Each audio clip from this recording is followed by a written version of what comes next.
Afternoon. I'd like to call the caucus meeting of Monday, December 8th to order. Please rise for the Pledge of Allegiance. I pledge allegiance to the flag of the United States of America and to the republic for which it stands, one nation, under God, indivisible, with liberty and justice for all. Thank you. Ms. Brock, has this meeting been advertised in compliance with the Freedom of Information Act of South Carolina? Yes, ma'am, it has. Okay, I'd like to welcome everybody to our new renovated County Council chambers. We're all real glad to be here, and I would like to entertain a motion to approve the agenda. I'll make the motion to approve the caucus agenda. I'll second it. All right, all in favor by sign of hands to approve the agenda for caucus? And do we have? I'm gonna object to it because of the executive action of A and B too. That was. Okay, so that you have the vote count? Yes, ma'am. And did Mr. Reitz object, or did you vote in favor? You voted in favor of the favor, agenda. okay. We had one against the agenda. Okay. All right. Executive session. These are the things to be discussed under South Carolina Code Section 30-4-70A2, legal advice related to discussion of negotiations incident to the proposed contractual arrangements or other matters covered by the attorney-client privilege, discussion of an application for a development agreement related to Pine Island Golf LLC, which was voted on at the September 22nd, 2025 council meeting. B, under South Carolina Code Section 30-4-70A2, legal advice related to discussion of negotiations incident to proposed contractual arrangements or other matters covered by the attorney-client privilege, discussion of a proposed settlement agreement to resolve the current pending Pine Island litigation and appeal, and request to renew consideration of the application for a development agreement related to Pine Island Golf LLC, which was voted on at the September 22nd, 2025 council meeting, and the application for a zoning map amendment. C, under South Carolina Code Section 30-4-70A2, legal advice related to discussion of negotiations incident to the proposed contractual arrangements or other matters covered by the attorney-client privilege, discussion of a requested amendment to the purchase-sale agreement related to the Justice Square properties. So at this time, I need a motion to go into executive session. I'll move, Madam Chair. We have a motion by Councilman Cunningham and a second by Vice Chairman Tabernick to go into executive session, which we will move into our other room. Okay? And take a vote. We need a vote on that. All in favor of going to executive session by sign of hands? And those against?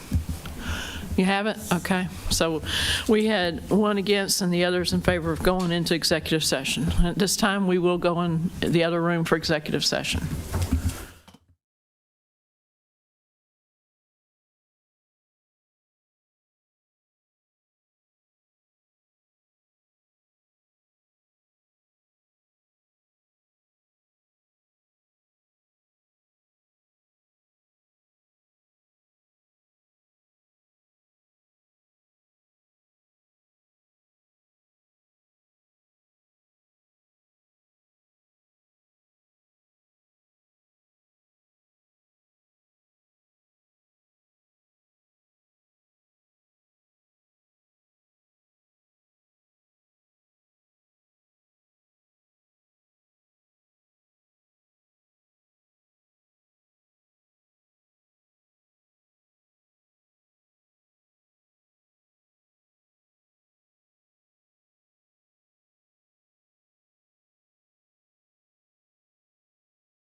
Back in executive, we are out of executive session.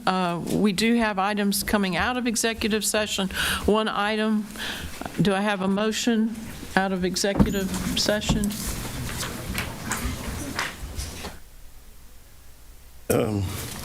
Madam Chairman, I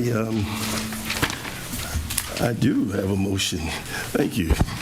So many things happened in there. I move that council authorize the county administrator to send a cure letter to the Justice Square Association LLC, informing them that they are in default. No. Turn it over. Is not on? On the back side, the bottom side. The other side of the page. Oh. You should need to give this to me beforehand. I'm sorry. Madam Chairman, I'll start again.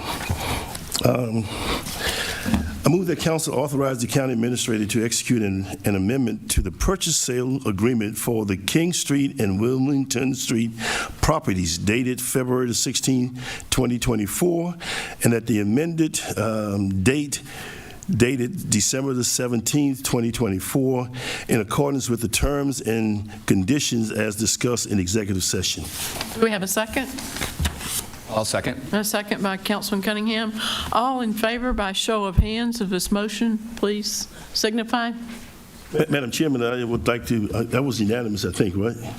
Sorry, what? That was unanimous, right? It was Yeah, unanimous. I just want to say that, just for the general public, that this is a property that the county went into agreement back in 2022, I believe, and we were looking at making workforce housing appropriate in the city of Beaufort, and it was something that the city of Beaufort also was working with, so that's what happened a few minutes ago. Thank you. Okay, thank you. Being no further action out of executive session, do I have a motion to adjourn caucus? Is that correct, Mr. Holbert? A motion to adjourn. I'll make the motion. Do we have a second? I'll second that. Okay, thank you. Caucus is now adjourned. We will go into our regular meeting at this time. Oh, wait, no.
Council, December 8th, 2025. Please rise for the Pledge of Allegiance led by Councilman Dawson, who will then do the invocation too. Pledge allegiance to the flag of the United States of America and to the republic for which it stands, one nation, under God, indivisible, with liberty and justice for all. Remain standing, please. Let us pray. Our Father and our God, we come before you to give you thanks. We thank you, O God, for blessing us to see this day. We know that it wasn't promised, but because of your grace and your mercy, you allowed us to continue living amongst the land of the living, and we thank you. We thank you, O God, for this great assembly that is gathered here this afternoon. We ask your blessings upon each and every one that have assembled. We know, O Father God, that you are the God of love and the God of peace. And so now, Father God, in the name of your Son, Jesus Christ, I pray for the salvation of the leaders of this great nation. I pray, O Father God, that you will save our democracy. I pray, O Father God, that where there's hate, you bring love. Where there's contention and confusion, you bring peace, because you are the God of love and the God of peace. Now, as this council deliberate the items that come before us, we ask you, O God, to guide us in our deliberations and help us to make wise and prudent decisions for the benefit of the citizens of this county.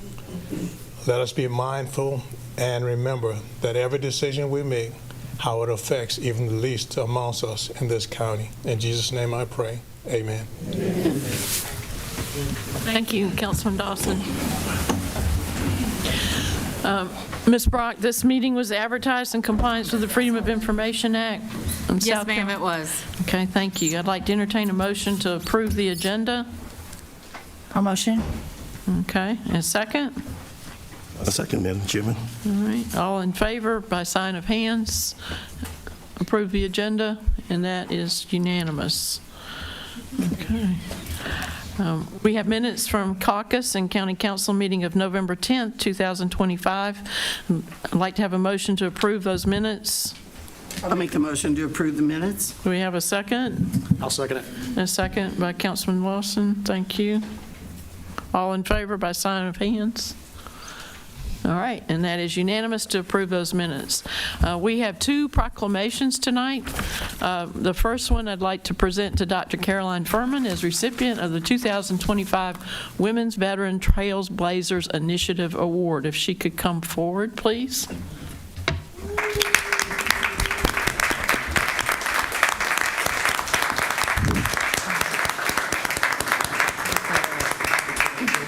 You're going to need a special room for all your awards. Yep.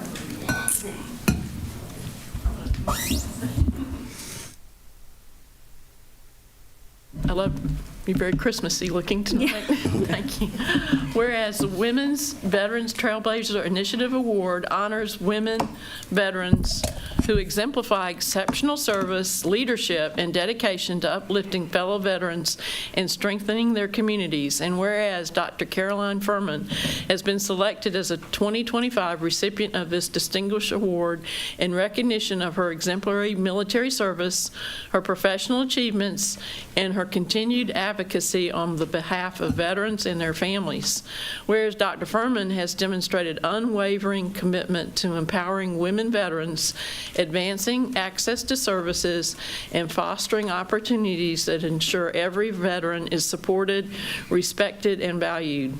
And whereas through her leadership, compassion, and tireless service, Dr. Furman has made a lasting impact on both the veteran community and the broader public, inspiring others to serve, lead, and create meaningful change.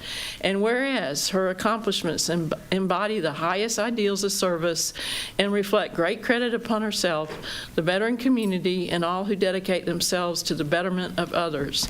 Now, therefore, it be resolved that Beaufort County Council does hereby recognize and honor Dr. Carolyn Furman for her extraordinary contributions and congratulates her on being a 2025 Women Trailblazers Initiative Award, which is a national award. Yes, ma'am. Congratulations.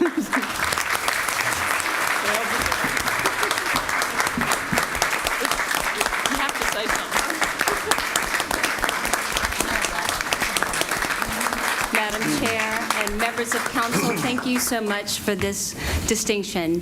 I was deeply honored to be recognized by Veterans Administration, but honestly, I'm more honored and touched to be recognized by you all, because the fact that I serve alongside everybody in the county, but the strong leadership here on County Council and the administration, I just couldn't be more honored.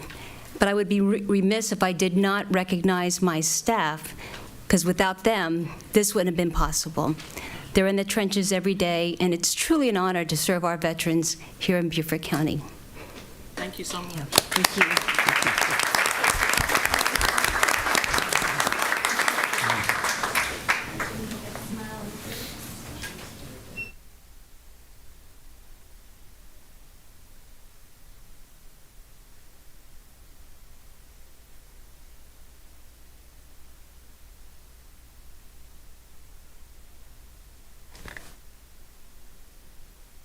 I can say this, Caroline's one tough Marine. I hope she doesn't mind me saying that, even in retirement. Next is a proclamation recognizing the 50th anniversary of Pinckney Island National Wildlife Refuge, and Councilman York Clover is going to do that. Is someone here to receive it? Yes. Oh, okay.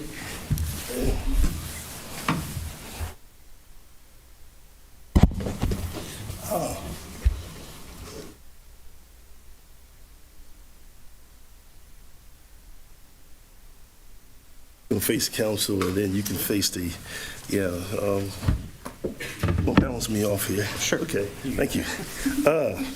This proclamation, whereas on December the 4th, 1975, Pinckney Island National Wildlife Refuge was established as a nature and forest preserve for aesthetic and conservation purposes, and to fulfill the mission of the National Wildlife Refuge System to conserve, manage, and where appropriate, restore fish, wildlife, plants, and their habitats for the benefit of present and future generations of Americans. And whereas the 50th year Savannah Coastal Refuge Complex and Pinckney Island National Wildlife Refuge have been a cornerstone of Beaufort County, timeless, serving its residents by providing wildlife-dependent recreation such as educational programming, recreational opportunities, and unparalleled access to wildlife viewing. And whereas this anniversary is a testament to the vision and dedication of the property donors, agency staff, and volunteers who have contributed to the refuge's success over the decades, and whereas Savannah Coastal Refuge Complex continues to uphold its value of integrity, service, conservation, and has had a lasting and positive impact on natural preservation, education, and community well-being, and whereas it is fitting and proper that Beaufort County officially recognize this auspicious occasion and celebrates the enduring conservation legacy of Pinckney Island National Wildlife Refuge and the Savannah Coastal Refuge Complex. Now, therefore, be it resolved that Beaufort County Council does hereby proclaim the 4th day of December 2025 as the Pinckney Island National Wildlife Refuge 50th anniversary in Beaufort County, and call upon the citizens to join in celebrating this significant milestone and honoring the past, present, and future of Pinckney Island National Wildlife Refuge, dated this 8th day of December 2025, and signed by our Chairman, Alice Howard. So who do I give this to? Okay, this man right here. Okay. Now, you can speak to the audience. Hi, thank you, Council. Good evening. I'm actually joined here with two members of the U.S. Fish and Wildlife Service, Mr. Nathan Hockaluk, which is the project leader, and Ms. Monica Harris, which is the visitor services manager. My name is Matthew Emmer, and I'm president of Friends of the Savannah Coastal Wildlife Refuges. We're the nonprofit partner of this Coastal Refuges Complex, of which Pinckney Island is one of those refuges. So 50 years ago, a gift was made, and with that gift came a promise of open spaces, of clean air, of abundant wildlife and nature. and for 50 years we have all shared in that gift. Today we celebrate not only an anniversary, but also a dedicated group of individuals whose mission it is to protect that gift. The U.S. Fish and Wildlife Service staff that serve Pinckney Island have worked tirelessly behind the scenes, ensuring that guests and wildlife have access and protection to this land. It can be a thankless job, with early mornings and late nights, through government shutdowns, changing administrations, and evolving budget priorities. But every day they come to work for us. And for 50 years, they've come to work for Pinckney Island. 50 years is an important milestone in conservation, but we also wish to look forward to the next 50 years, of building trust in the local community, of protecting valuable habitat, and of service to the American people. So to mark the occasion, we are actually hosting a one-day event on the island next spring, April 11th, 2026, from 10 a.m. to 4 p.m. We're going to have a full schedule of family-friendly activities, from nature walks to birding tours, food trucks, and also a bird call contest. It is free and open to the public, and it should be a great way to get outdoors and enjoy this wonderful gift given to us all those years ago. To learn more about the event, you can visit the service's website, fws.gov/refuge/Pinckney-Island. And we do thank you. Thank you.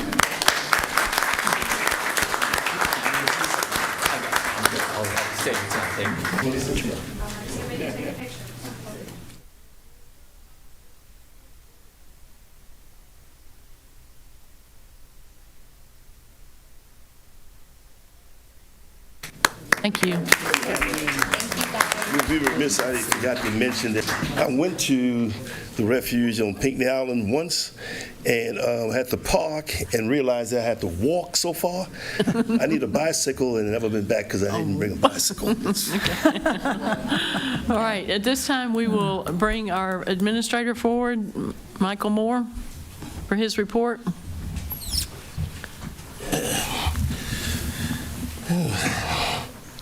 Good evening, Madam Chair, County Council. First tonight, I would like to introduce our new Deputy County Administrator, Nicole Wood, who started effective December 1st. So Nicole's here. A few words about Nicole. Prior to coming to Beaufort County, she served as an Assistant County Administrator in Greenville, South Carolina, where she managed a diverse portfolio of departments, including Human Resources, Information Technology, Emergency Management, Emergency Medical Services, and more. In a role with Greenville County, she assisted in the development and presentation of the $950 million biennium budget, oversaw the day-to-day operations of the University Ridge redevelopment project, and crafted strategic county council initiatives, including Greenville County's affordable housing policy and the Historic and Natural Resources Trust, in addition to the Citizens Academy for Residents and an internship program that partners with the local school district and Chamber of Commerce. She has a Master of Public Administration degree from Clemson University and also a degree from the University of South Carolina. In addition to her professional accomplishments, Nicole enjoys spending time with her family, which includes her husband, Mark, triplet daughters who just graduated from the University of Tennessee, 2, and 1 from University of Kentucky, as well as her 3 dogs. Besides her family, she enjoys traveling, running, spending time with her friends, and being at the beach or on the water. She's originally from Akron, Ohio, but she fell in love with South Carolina when she attended Furman University and saw the beauty of both the upstate and low country.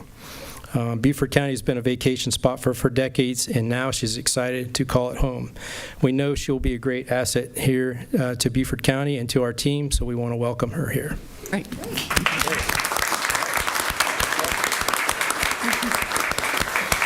Well, thank you for that long introduction, but I'm really excited to be here. I'm excited to work with you, Mike, and the staff, and all of you, and the citizens of Beaufort. So thank you for the warm welcome, day 6. I'm excited. Yeah, I'm back. And she's staying. We'll get a picture. Good. Okay.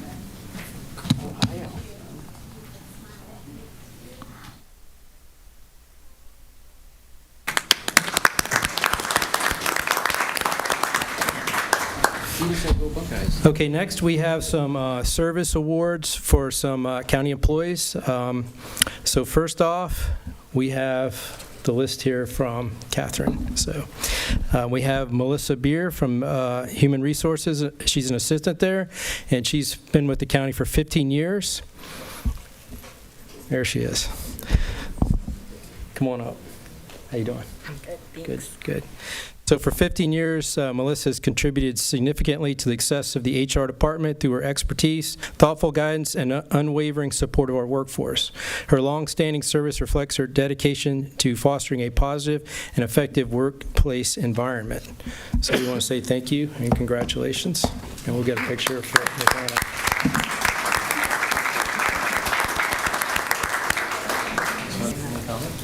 Facet of enforcement, has been named Officer of the Year and currently serves collateral duties as a SWAT team member and drone pilot, all the while maintaining a full investigative caseload. So we appreciate your service. Thanks, sir. Yeah. Any comments? No, I appreciate it. Thank you for the recognition. Sure. We'll get a picture with Ms. Hannah.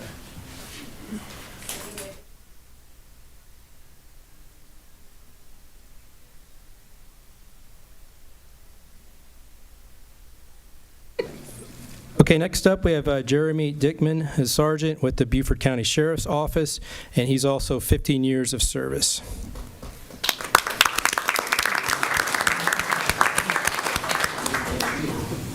How you doing?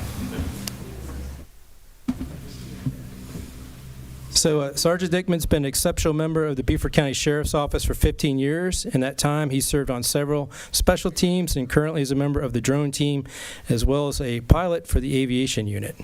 Currently, Sergeant is a patrol shift supervisor responsible for immediate response across the county. And we appreciate your service.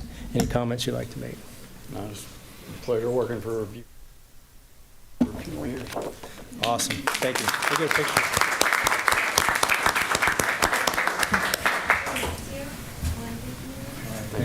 Mr. Moore, is he a helicopter pilot for us? If he's flying with the sheriff, he has to be helicopters, right? Just checking. Yeah. You can do both. Oh, really? Wait, we don't have sheriff airplanes, do we? Not yet. Well said. Well said. You were freaking me out.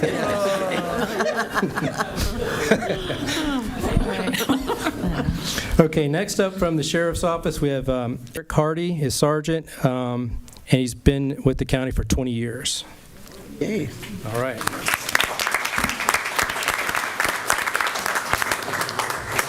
Sure.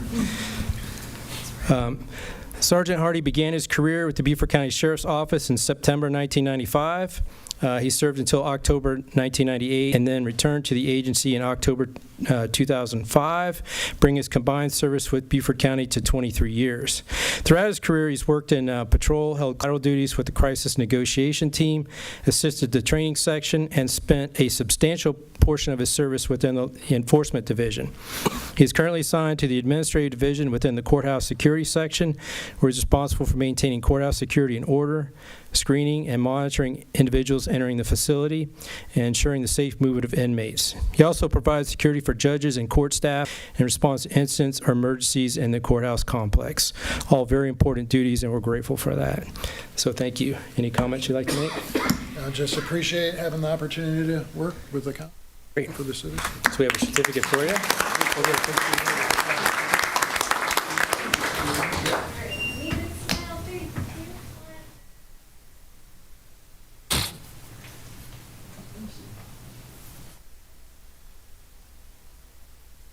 Okay, next up we have James Pruzanowski, hopefully I got that right, Sergeant with the Beaufort County Sheriff's Office for 20 years.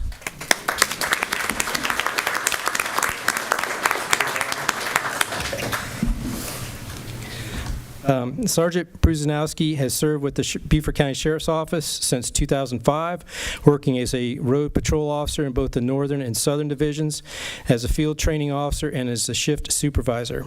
He currently serves as a school resource officer at Beaufort Jasper ACE, where he has the privilege of watching teenagers learn, grow, and begin their path into adulthood. He's also served on several specialized units, including the dive team and the drone team, and he assists with the Marine Patrol, supporting search, recovery, and critical incident operations. Throughout his career, he's remained committed to professionalism, teamwork, and the safety of the residents of Beaufort County. Thank you for your service. Any comments you'd like to make? Good to go? Okay.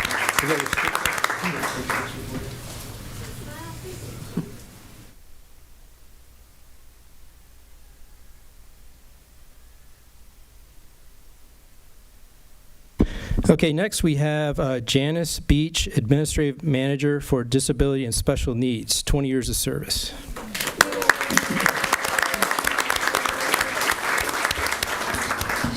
Hey, Janice. So Janice is a valuable asset to the DSN, as respected by the entire staff. Her honesty and support are recognized and appreciated. While I understand she has a quiet demeanor, that does not understate her demonstration of effectiveness and the importance of her influence within the department. She started at DSN as an administrative technician in 2005, was promoted to fiscal technician in 2008, and then to the administrative manager position in 2014. Thank you for your service to the county. Any comments you'd like to make? You good? You get a picture.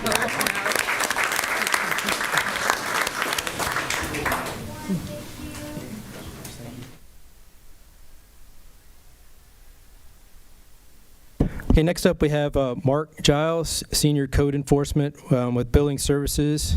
He's been with the county for 20 years.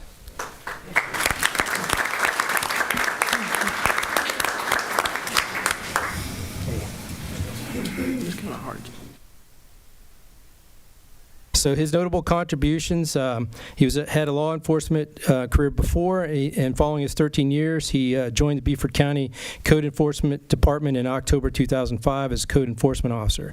In July 2021, he assumed the duties as Senior Code Enforcement Officer and manages the daily operations of the Code Enforcement Division. Thank you for your service. Any comments you'd like to make? No. Okay. Okay. Thank you. That's a hard job.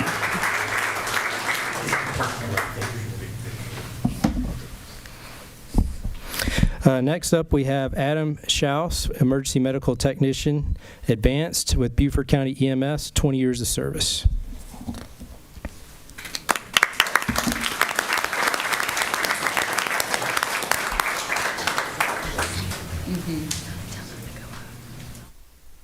So we're proud to recognize Adam for 20 years of dedicated service. His emergency services began in high school with the Sheldon Fire Department. After joining Beaufort County EMS, he advanced his training, earned his intermediate EMT certification in 2006, and became an advanced EMT in 2012, and continues to provide exceptional, compassionate care. So we've got a team of folks here. Who all do we have here? Hey, Shannon.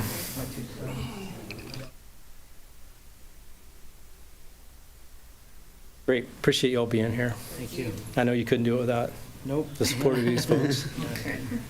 So, you want to come around? It's just easier to do it this way. We'll get this. Here's your certificate. Baby's the most important. That's in order.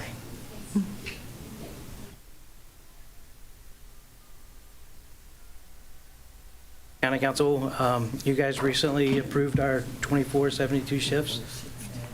All looking forward to it, and I know it'll make my remaining time. So thank you for that. Thank you.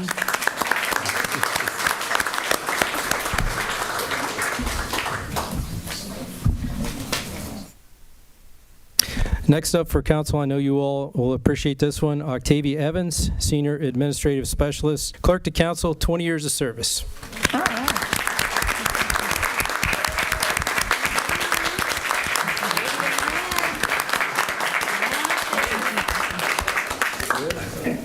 right. So Octavia is a highly accomplished senior administrative specialist in the Clerk to Council's office, where she expertly manages all Beaufort County boards and commissions with precision and professionalism. Prior to this role, she built a strong foundation during her years in the Register of Deeds office, developing a deep knowledge of county operations and public service. So we're grateful for your service. Any comments you'd like to make? I just want to say thank you. When I started in 2005, I was in high school. But when Parks and Rec, Register of Deeds, and County Council, when I first came down here, y'all kind of terrified me, but y'all are so great. I love y'all. So anyway, thank you, and I hope I can continue to work with y'all. Thank you. Oh, and I love you, Sarah and Ashley. Yes. Thank you. I'll get a quick picture for you.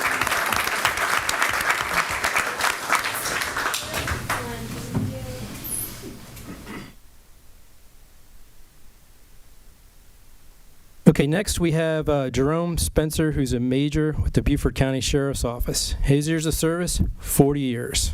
Wow.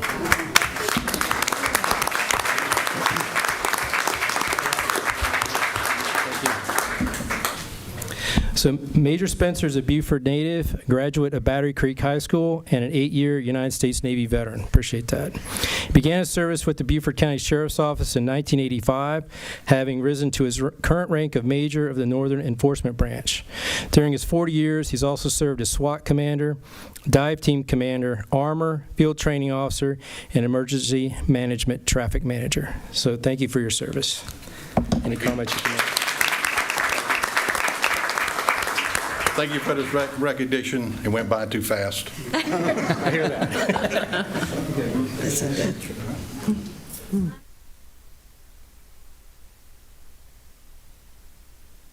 Thank you, Mr.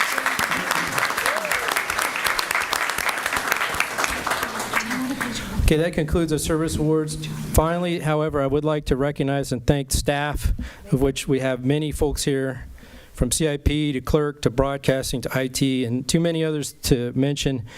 But for all their efforts ensuring that the council chambers and the admin building was complete and ready to go for tonight. There's a lot of work that was done, a lot of coordination, so I appreciate that. And I hope you all enjoyed the meeting tonight in the new We do. New Thank chambers. you. And thank all of them for making it happen. Absolutely.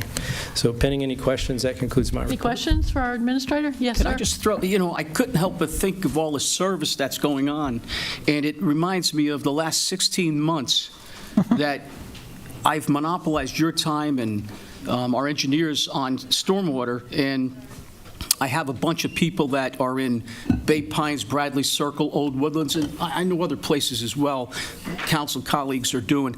My hat's off to you, Mr. Moore, with regard to getting the people out to the communities and really doing things after many years of not doing anything, retrofitting our stormwater.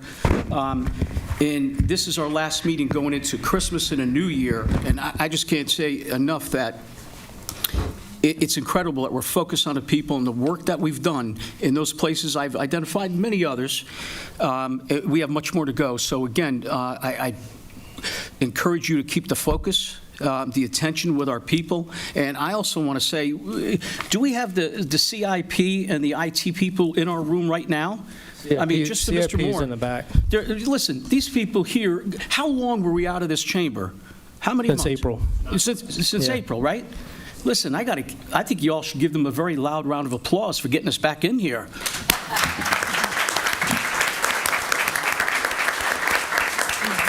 And I'll end it on this. Thank you for what you're doing. The service to the people, I think, is priority, and we sure have a lot more to do with stormwater, but I appreciate your efforts and all the efforts of everybody here. Thank you. It takes a team effort. I appreciate Yes, sir. it. Yeah. Okay, thank you. Okay, Mr. thank you. Moore. We appreciate it. Next on our agenda is public comment. We have 30 minutes, which means 3 minutes each. We have more than the 10, but we're going to go in order as they signed up, and we will only do the 10 that we have. I'd like to remind everybody that every member of the public who is recognized shall limit their comments to 3 minutes and observe the following: avoid disrespect to council and any personalities, address the chairman in speaking, confine themselves to just what is under jurisdiction of the county council. Council will not reply to any comments, and be respectful of all and mindful of all who are present and others who may be watching on television. So we will start with the first name on the list is Robert New, and there is a timer, and I will cut you off after 3 minutes. Okay. Okay? I think you know the rules. Madam Chair, this will cause chaos for this council.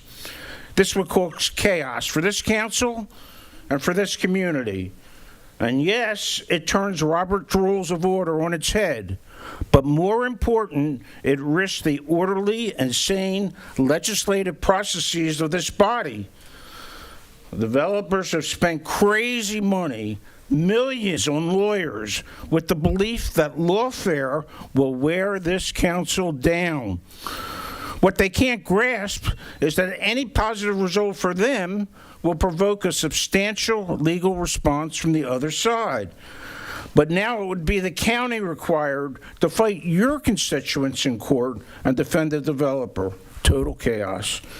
Finally, they argue if you just cave, they will drop the lawsuits.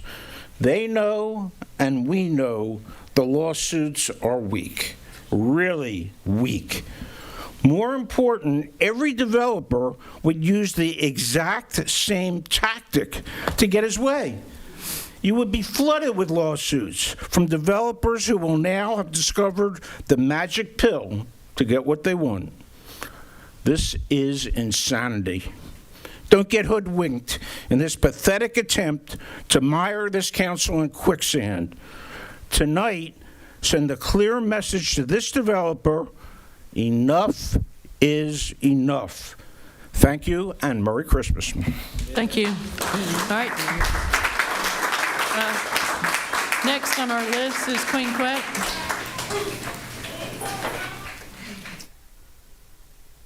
Happy Holy Days. Good evening, County Council, and all that's here. Glad for day one more again. I pray that you all have finally gotten rest from the marathon meeting where I last saw y'all, because I know it took some time to get some rest. But I want to say tonight that I want to thank you all for your investments you have done in St. Helena Island. One, by sitting here for just about 3 years, hearing all of our comments time and time again for hours ad nauseum and reading all the documents. So I appreciate you taking your public service seriously, hearing seriously how much we want the Cultural Protection Overlay District of St. Helena Island to remain intact.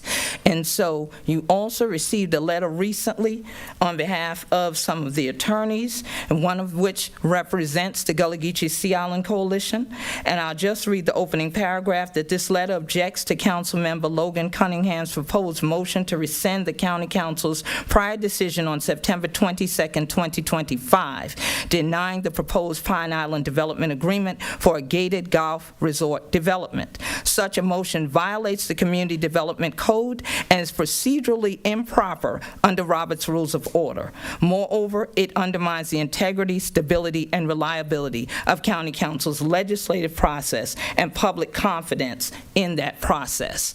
And we appreciate being able to be confident that you have the wisdom, knowledge, and understanding that people took the time for hours to present to you back in September, and that you will continue to uphold what you voted on at that time. But I also want to thank you for hearing the years of people saying on St. Helena we wanted more improvements and more investments in the island. And so we thank you for the work that's going to go on in the Wesley E. Felix, that what we call the park, the Wesley E. Felix Park, which is in Saxonville on the island. We thank you for that work getting ready to be done. We thank you for voting in ways that allowed for us to get our community centers upgraded over the summer, and the various other things that people have come before this body over the years to say we want investments in St. Helena. So this work to go forward about economic empowerment for St. Helena, more so than the word development, is what I'd appreciate you all continuing to work toward as well, because that will make the difference for us to continue to hold on to our land and for our culture to continue to thrive. So we thank you on behalf of St. Helena Island, and once again, I say to you, happy holy days, and thank you for the work that I know many times you don't get thanks for. Continue to uphold the community. Thank you. Next is Parker Moore.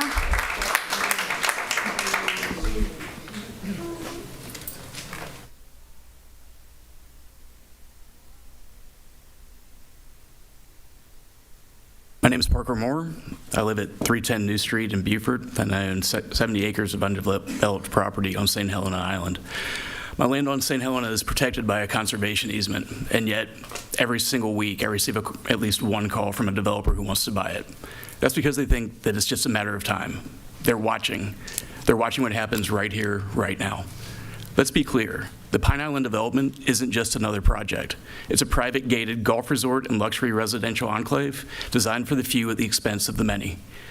It reeks of privilege and exclusivity. It would tear at the very fabric of what St. Helena Island is and what it stands for. Worse yet, it's a blatant violation of the Community Development Code and the CPO, a tool created precisely to safeguard the Gullah Geechee people, their culture, and their ancestral lands from exactly this kind of exploitation. And here's the truth. The developer knew this project was illegal when he bought the property. He was not confused. He was not misled. He came armed with a plan to challenge the law, to twist arms, file lawsuits, and force the county to choose between principle and pressure. This isn't planning, it's a power play. And now, unbelievably, we have to watch as one county council member attempts to single-handedly drag this county backward by trying to overturn a 10-to-1 vote, a vote that he lost badly. He wants a do-over. Let's call this what it is. An end run around the democratic process. It's an effort to override the will of the people and the will of this council. When a single council member can erase a landslide vote with a procedural stunt because a developer doesn't like the outcome, then this chamber no longer is a place of public service. It is a place where power is bought and traded, not earned. A place where all you have to do is grease the political gears until someone cracks.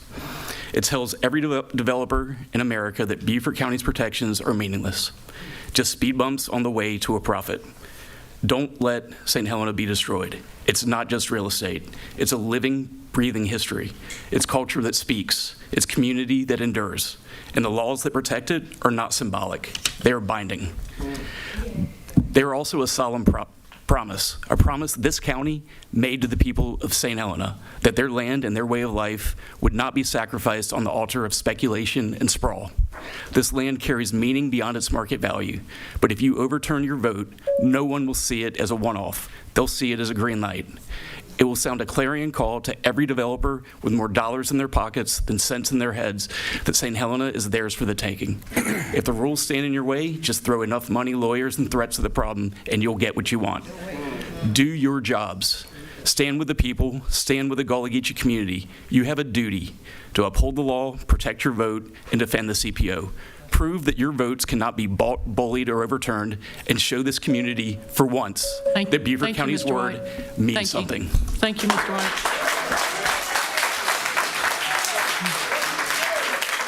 All right. Next on our list is Stephen Murray, former mayor of Beaufort. Come on up.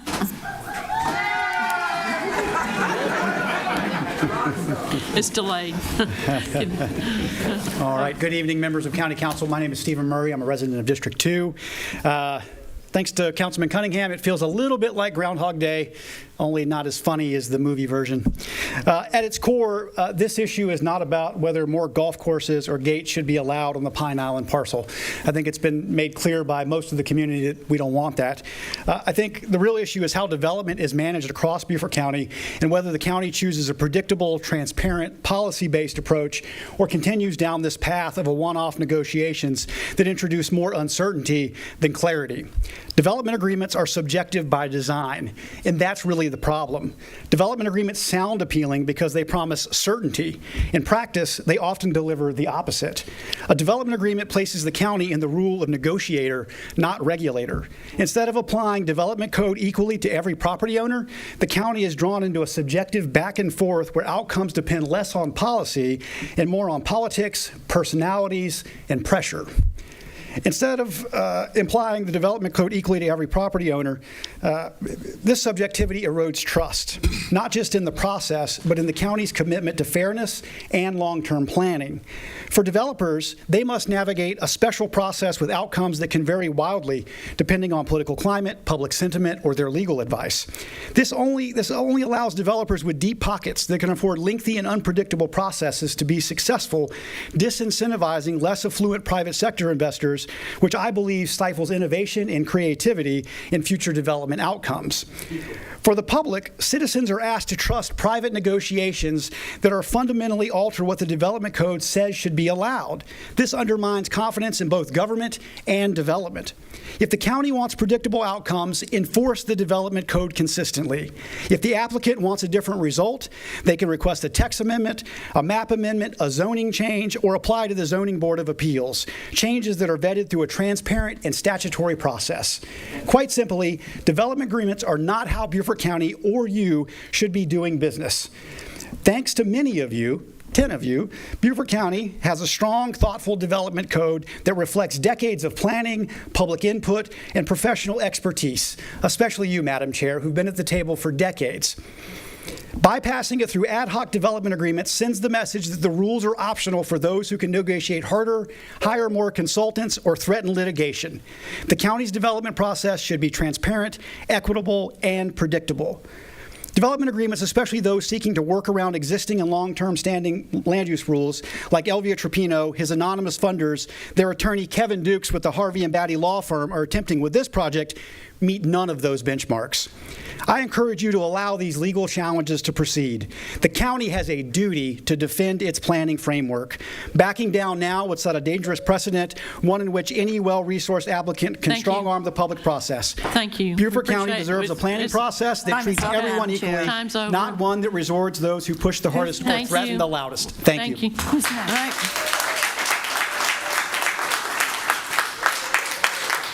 right. Okay, our next, I'd like to remind everyone, 3 minutes, that's it. Charles Spurlock.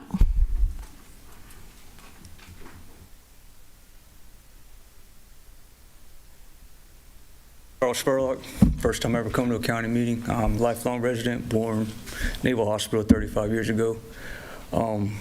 This whole discussion about the development, the people spoke what they wanted, and nothing pisses me off more than a politician thinking he knows better than what the people want. That I don't have no control at the federal level, I don't have no control at the state level, but I sure as hell have a vote here, and I have to say so here. There's 16,000 people in your district. That's about 4,000 houses. Get in line with what the people want, or I swear to God, I will go to every house in your district and tell them what you're doing. Sir, we're not. Sir, please fine, refrain from okay, freedom of personal. speech, but get in line with what the people want. Thank you. All right. Next on our list is Grant McClure.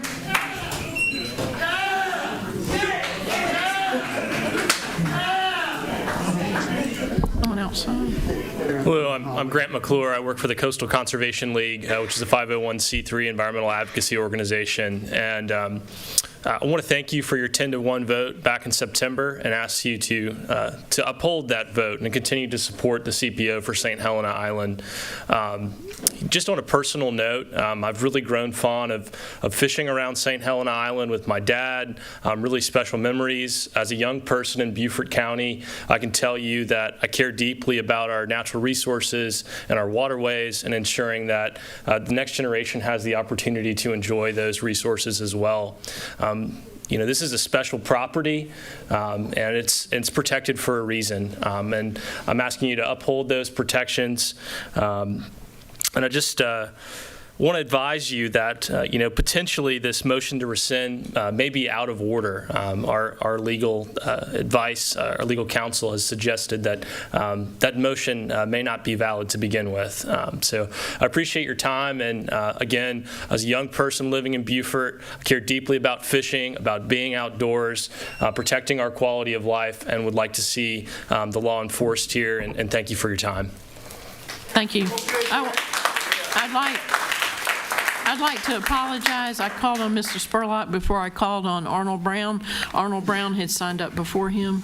Arnold Brown.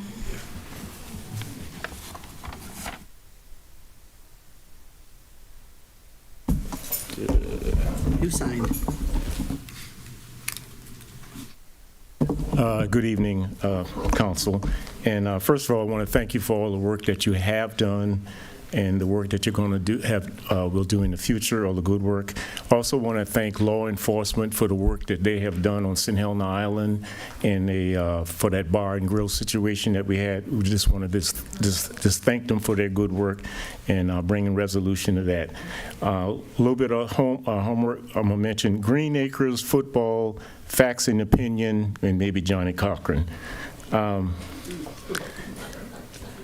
Harvey Batty, Kevin Dukes, Margie Bright, and their team came together after September 22nd meeting. And they asked themselves, what can we do? What's our next step? What is our strategy? And I think they asked themselves as well, who can we blame? Okay, who can we blame?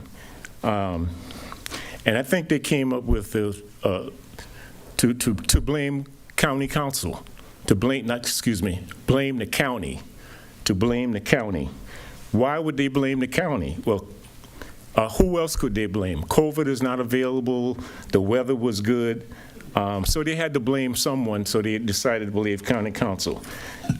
If this was a criminal case, this would be called malpractice. The blame goes to the LVO team and their attorneys. Why? LVO willingly, knowingly, and willingly bought land that was restricted. The restrictions are lawful and constitutional. They purchased the land, and their case has no merit, and they realize that, and they don't want to go forward because the odds are that they would not win that case. That's in both cases. The lawsuit was offered, the lawsuit is an offer, and it was not accepted. Pulte Homes was denied previously, and they met more qualifications than Pine Island did. Several $1 million were put on the table, so they asked the question, what can we do? We have done everything, we put money on the table, and it was not accepted. Not to mention the CPO law of 1999, 2003, spot zoning laws, lack of community and lack of government endorsement, online petition, negative impact to the negative environment. So they have so they're here they threw spaghetti on the wall and trying to get someone to buy into it. They put Kool-Aid in front of you and they expect you to drink it. So I'm asking you to hold fast to the decision that you made. You made a good decision, and don't be afraid. Thank you. Okay, thank you. Okay. All right, next we have Ms. Jessie White.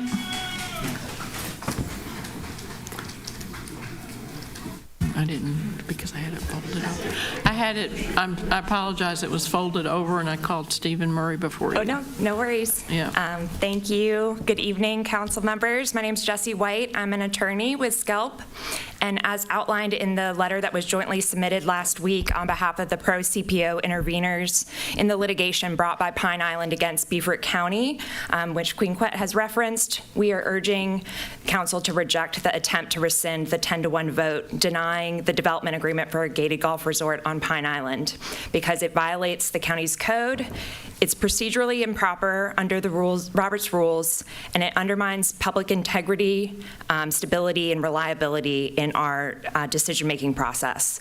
First, rescission is not listed as one of the 3 options that council shall take on a development agreement under the code.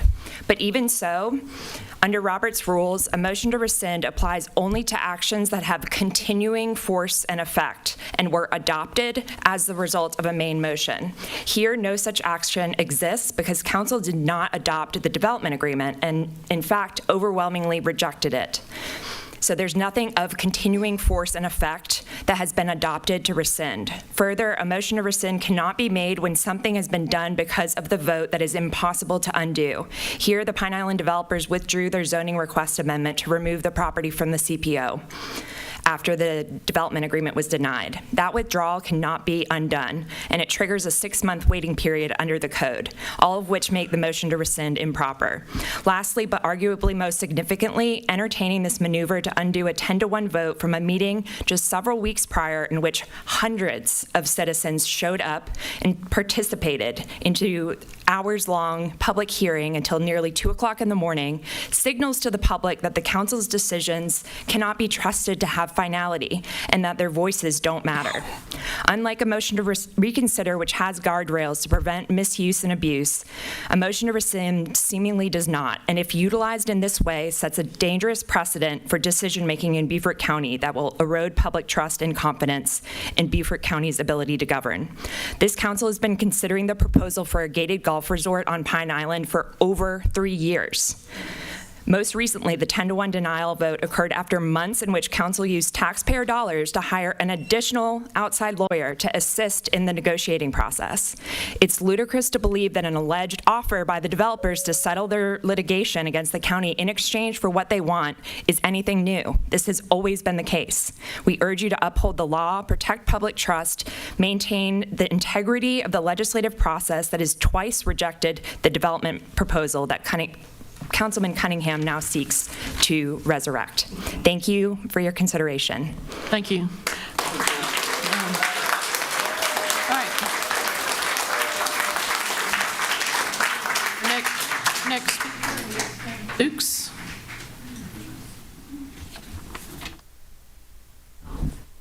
Good evening. Kevin Dukes of the Harvey & Batty Law Firm here on behalf of the property owner. And I'm standing in front of you this evening to ask this council to consider the proposal that has been put before you prior, and that there's the opportunity to continue with going forward with the motion to rescind. Not for approval today, that's not what's being asked, but simply to provide a full, accurate, and honest picture of what's happened, what's been offered, and to create a clean record. We just heard from Ms. White, who is now with SCELP, formerly the Coastal Conservation League, about blame and changing and looking at what the rules say or what they don't say. If there's anyone to blame, it is SCELP, who, with Queen Quet through the CPO committee, intentionally manipulated a federal study to get what they wanted, which was language in the CPO that they could use and point to right now, which would say that there is a use, golf, which was allowed under the CPO prior, this is important, prior to Mr. Tropiano buying the property, the use of golf was allowed. But then it was changed. And it wasn't changed by Mr. Tropiano's lawyers. It was changed by activists, by SCELP, by their lawyers who now represent Queen Quet in the federal suit against Mr. Tropiano.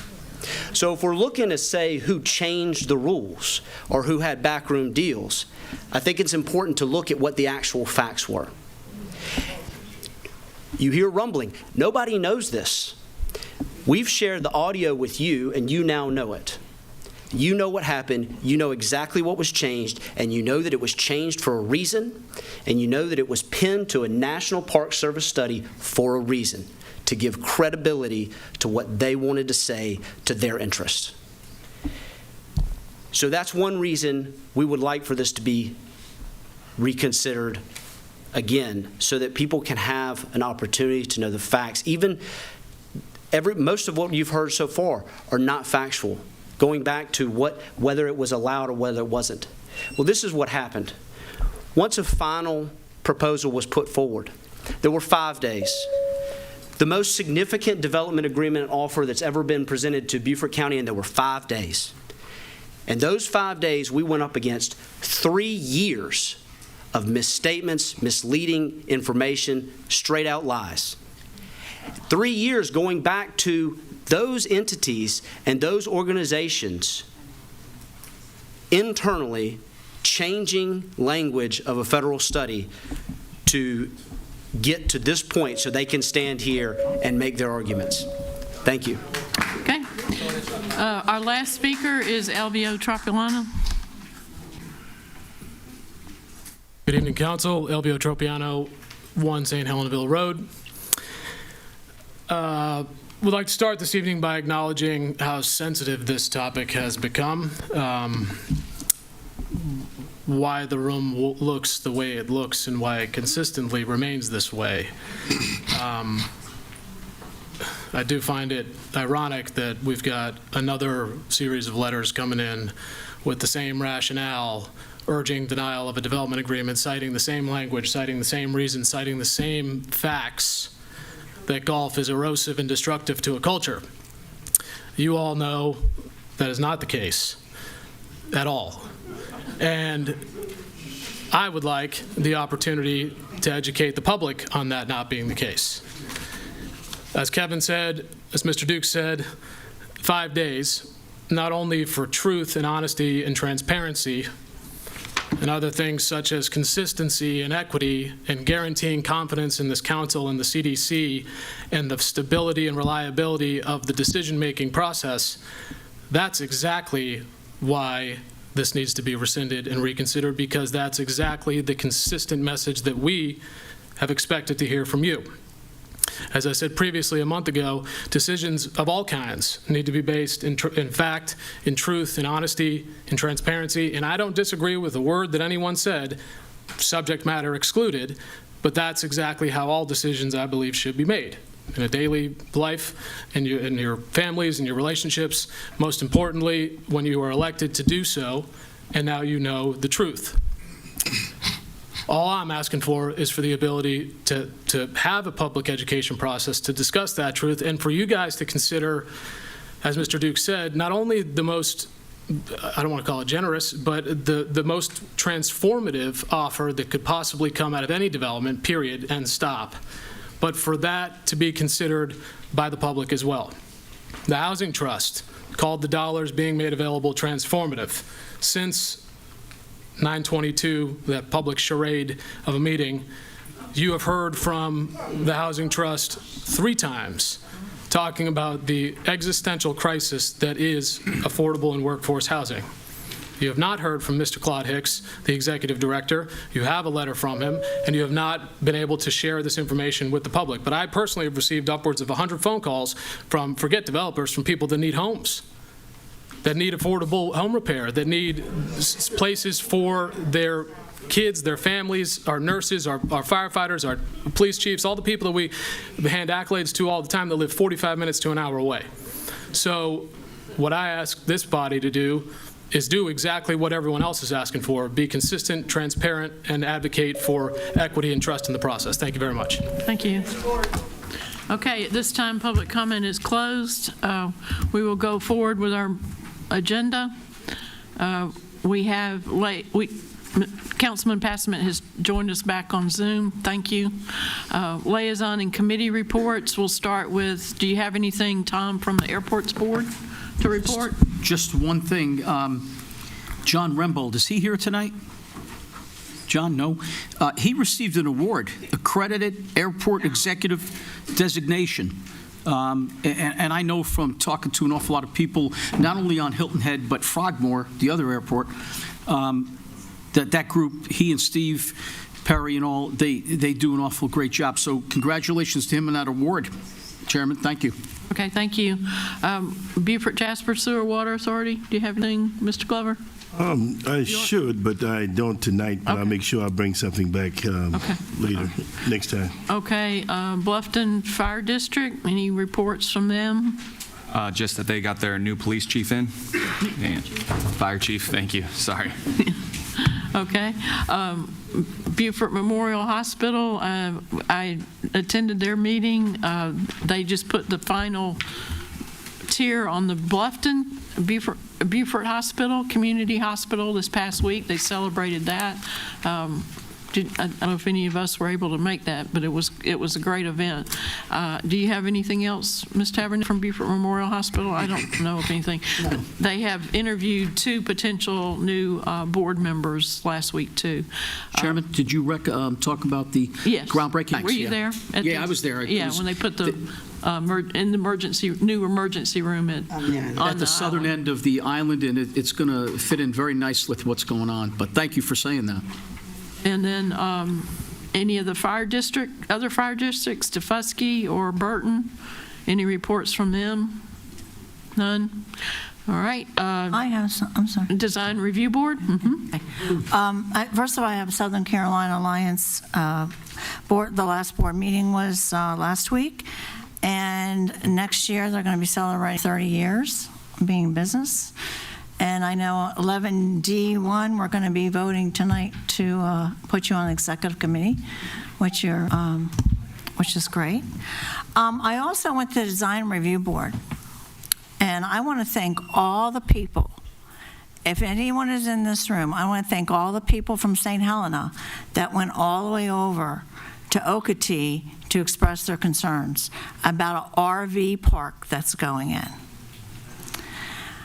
And not only is an RV park going in, there's also was approval of a wedding resort months ago.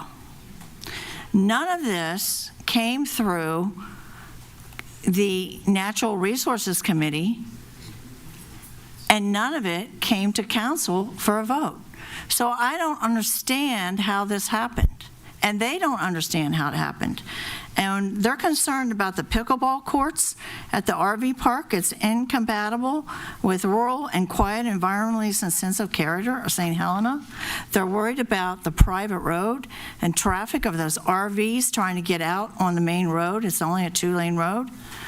There's a lot of concerns, and I would like someone to explain to me how this happened. Why didn't it come to council for a vote, just like Pine Island has? Okay, all right, all right. I will look to our administrator and probably our attorney and Chuck Atkinson. Chuck Atkinson, maybe? Yes, he's here. I think Rob is able to answer that the wedding venue is. Well, she brought it Wanna up. come up She to can- the Yes, mic? please, come up. Because the people All right, that he's were, come forward. the people that were No at the remarks design from the review audience, board please. regarding the RV park are very concerned. So I would like an explanation too. Good afternoon. So when you have by right developments that are in a zoning district where certain uses are allowed, they do not come before council. Council votes for a zoning map that allows certain allowable uses within districts. So council did vote to put certain uses within districts, whether it be an RV park or any other use. When somebody applies and that use is in a district where it is allowed, they go through the application process, it goes through the development permit process, and once that development permit is ministerially, the requirements are met, the permit is issued.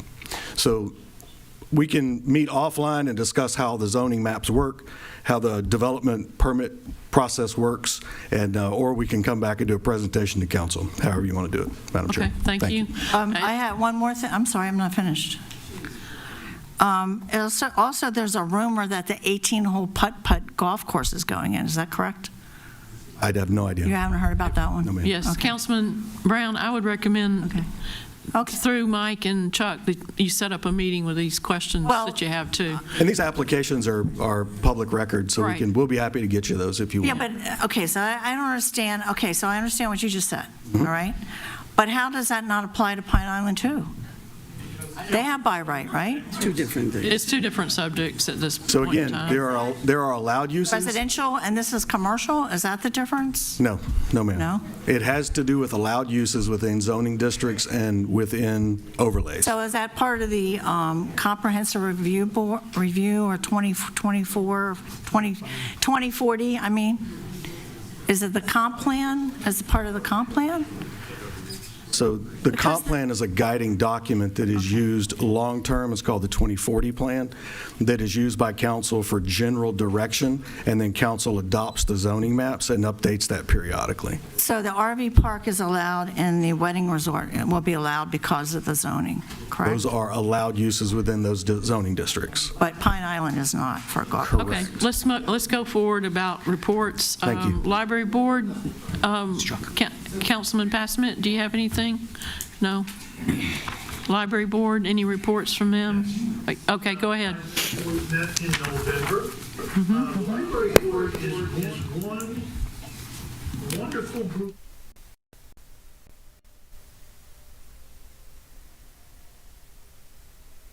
Libraries where we have efficient, used libraries in the entire state.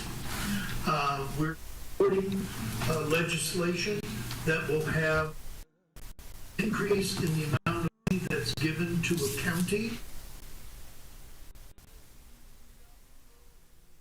We're one of the counties that continue to grow, and our Thank you. All right. one other quick thing. Yes, sir. Yes, sir. I attended the South Carolina Association of Legislators. Oh, yeah. Conference, Oh, Greenville. And I am very pleased to announce that the one committee that I made a presentation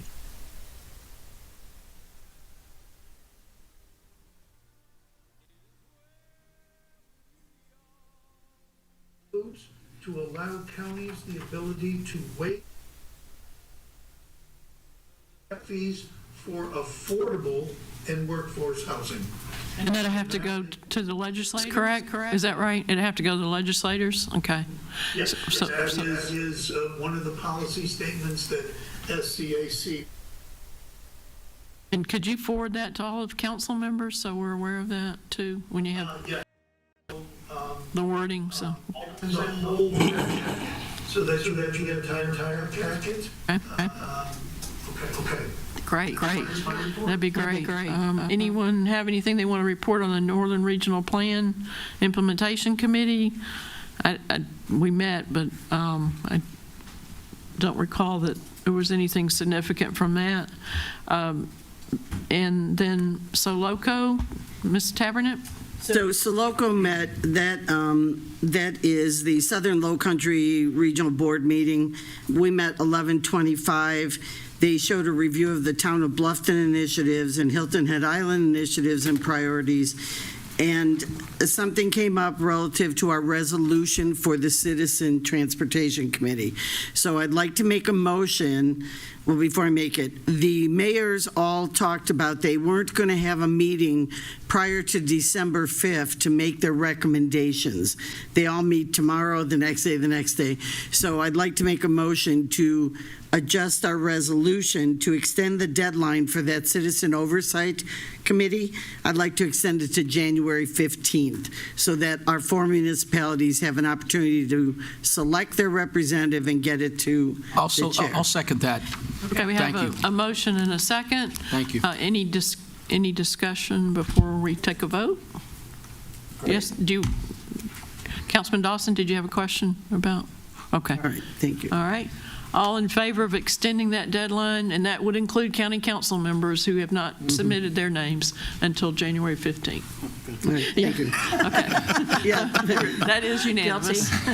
So can I go on with my other ones if you don't mind? Okay. Yes. Thank you. Relative to BJWSA, I held a community meeting and they did a stellar job answering questions as to why the water is brown down on the southern end of my district and into Mr. Lawson's district. They did a great job. The executive director was there, a board member was there. They answered every question. So I appreciate that.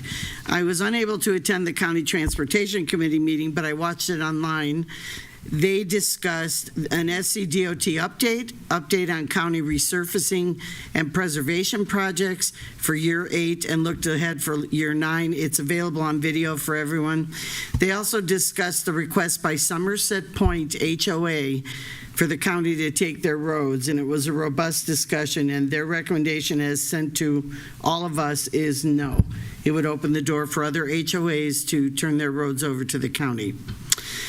We had a chat with council at Bluffton Library. Mr. Reitz, Mr. Passman, Ms. Howard, Ms. Brown, myself, and Mr. Lawson all attended. We had some good discussion there. Everybody had some really good ideas. I went to an onboarding session with Economic Development Corporation to review expectation of board members. The school district in November held a lot of committee meetings. I didn't watch them all, I'm going to be honest, for Mr. Smith. It was Finance, Operations, Academic Committee, and Legislative Committee. They've been very busy, but at their 11/21 workshop, they discussed board governance and evaluating internal board processes, and they set their meeting calendar for 2026. And then we had the LATS meeting. That's a Low Country Area Transportation Study meeting. They reviewed the Northern Beaufort County Master Transit Plan, which is soliciting input as we speak. SCDOT safety performance targets relative to the number of fatalities, which should be 0, but it's in there above 0, and the number of serious injuries, as well as the number of non-motorized fatalities and injuries. That would be bikes and pedestrians. Craig Wynn gave us an update on SCDOT projects, obviously widening I-95, widening SC-17, bridge improvements, and other improvements. They're actually doing 174 miles of roads and bridges to a budget of $2.18 billion. We had updates from our own Mr. Fralix and Jasper County and Palmetto Breeze. And anybody that would like to see the information, it's right here, because I'm not going to go over all of it. Thank you. Okay. Yes. Councilman Dawson? Yeah, I'd like to give an update on the Northern Regional Yes, sir. implementation plan.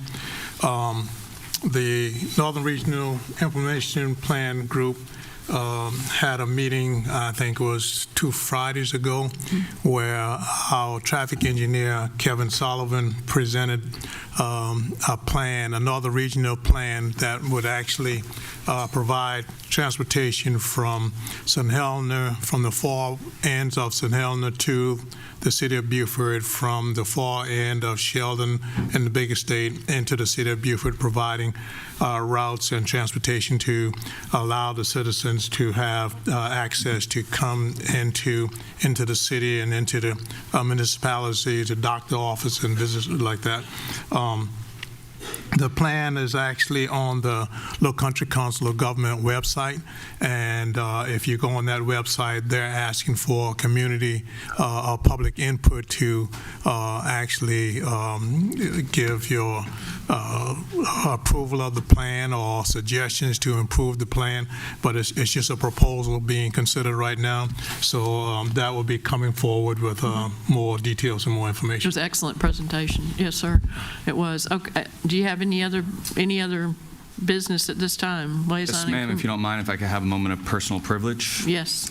All right, Madam Chair, in our November 10th meeting, I provided notice of an intent to move forward with a recession of a previous vote to council, and I would like to make that motion. In accordance with that notice given at the meeting, I move that council rescind the vote council took on agenda item 13C of September 22nd, 2025 agenda, which was to disapprove ordinance 2025-44 to authorize development agreement between Beaufort County and Pine Island Property Holdings, LLC. Do we have a second? I'll second that. We have a second by Ms. Brown. At this time, we'll have discussion. Any comments or discussion? I don't mind kicking it off if that's what you would prefer, but if somebody else wants to go first, they may. Does anyone else like to? Well, you make the motion. You may. Yeah, you can go first. Not a problem. First off, I want to say that I agree. I hate that we have to be here again doing this. So I promise you, every comment that's sent, every email, I see it, other people see it, and the more I read, the more reason that I'm glad I brought this forward. And there's probably actually a sign with one of my quotes in here. They tagged it on my comment. There it is. The other side's the better side.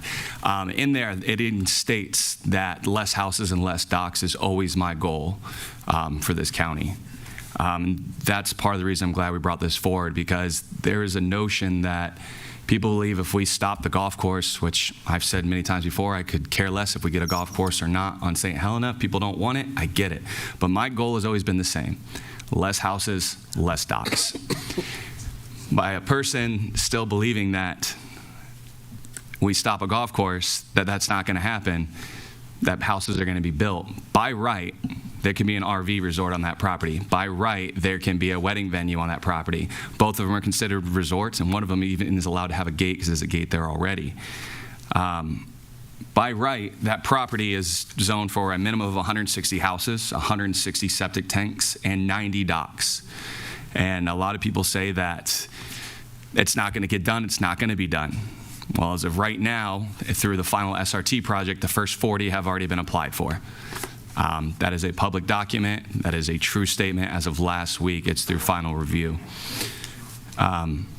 So that's the biggest reason I'm bringing this forward is we are required to give a 2-week notice for a public hearing and public notice, and I think we should. The only problem with that is the process of that is to get all the information to the public, which the information to the public actually wasn't 5 days, it was the Friday before when our agenda actually got published. So the public had a 48-hour notice to review a contract agreement or the documents that were presented for the agenda on Monday. Yes, there was a presentation done. Yes, it went on for hours. I said it before, I'm very thankful that everybody came out. But I do not believe that is a responsible job of us educating the public. And I genuinely believe that. And I'm reassured with that with the comments I continue to read online, because people still believe that no development is an option. It's already beginning, which somebody stated that I have 16,000 people in my district and 4,000 homes. What they also don't know is there's another 5,000 homes that can be approved in Bluffton. And I would love to stop every single one of those houses if possible. And that's why I want to get less rooftops any chance we can. That's why I pushed for the green space referendum, and I was the one that put it on the agenda and took away the transportation referendum when that first passed, is to buy down density and to have less houses in this county. That has always been my goal. So a lot of people say, you guys can read the comments, that's fine. I'm sure a lot of them are in this room. But the point is that I've always stuck true, is I want less rooftops and protect our waterways. If this golf course gets built and it fails, which I could care less if it goes under in a year, that land can never be built on again. That is 380 acres preserved, can never be built on again. So the process of the development agreement, we've even stated, is to go through reading 1, reading 2. Reading 1 is supposed to be the first presentation. We have discussion. We see if there's any changes we can make. Goes to reading 2, maybe gets thumbs up, maybe gets thumbs down to go to reading 3, and that's where changes should be made, is during that process. That process never happened, which never allowed for education process for the public. There's information we got that Monday night right before a vote. There's no way any of us up here can say that we were able to process all that information in 24 hours or 6 hours before the vote or 48 hours beforehand. So, yeah, to me, the discussion has to be, I'm not saying we're not taking a vote on first reading, taking a vote on rescinding that vote, because people need to know, are we looking at 160 houses, 160 septic tanks, 90 docks, or 49 houses, 9 docks, and a water treatment plant on the property? So most people aren't aware of a lot of those things, and I hope that we can, if this does get rescinded, it's not about moving forward with the process, but it's a process of education. Okay, any other comments? Yes, Sure. Councilman Glover. Yeah, my question is really, is this motion a germane at all? Is it appropriate at this time? And if we can get some legal advice on the motion itself, whether it's germane, whether it's appropriate this time, I sure would love to hear that. Okay, if you'd like to come forward for questions, yeah. Thank you, Mr. Holbert. What I would say is, if council is looking for additional legal advice to what you received in caucus, it might be appropriate to receive a motion to go back into executive session, answer any questions, provide whatever legal advice you're seeking. If you do it out in open, then you waive your privilege on that topic. And I would not recommend council waive their privilege. As it relates to Robert's rules.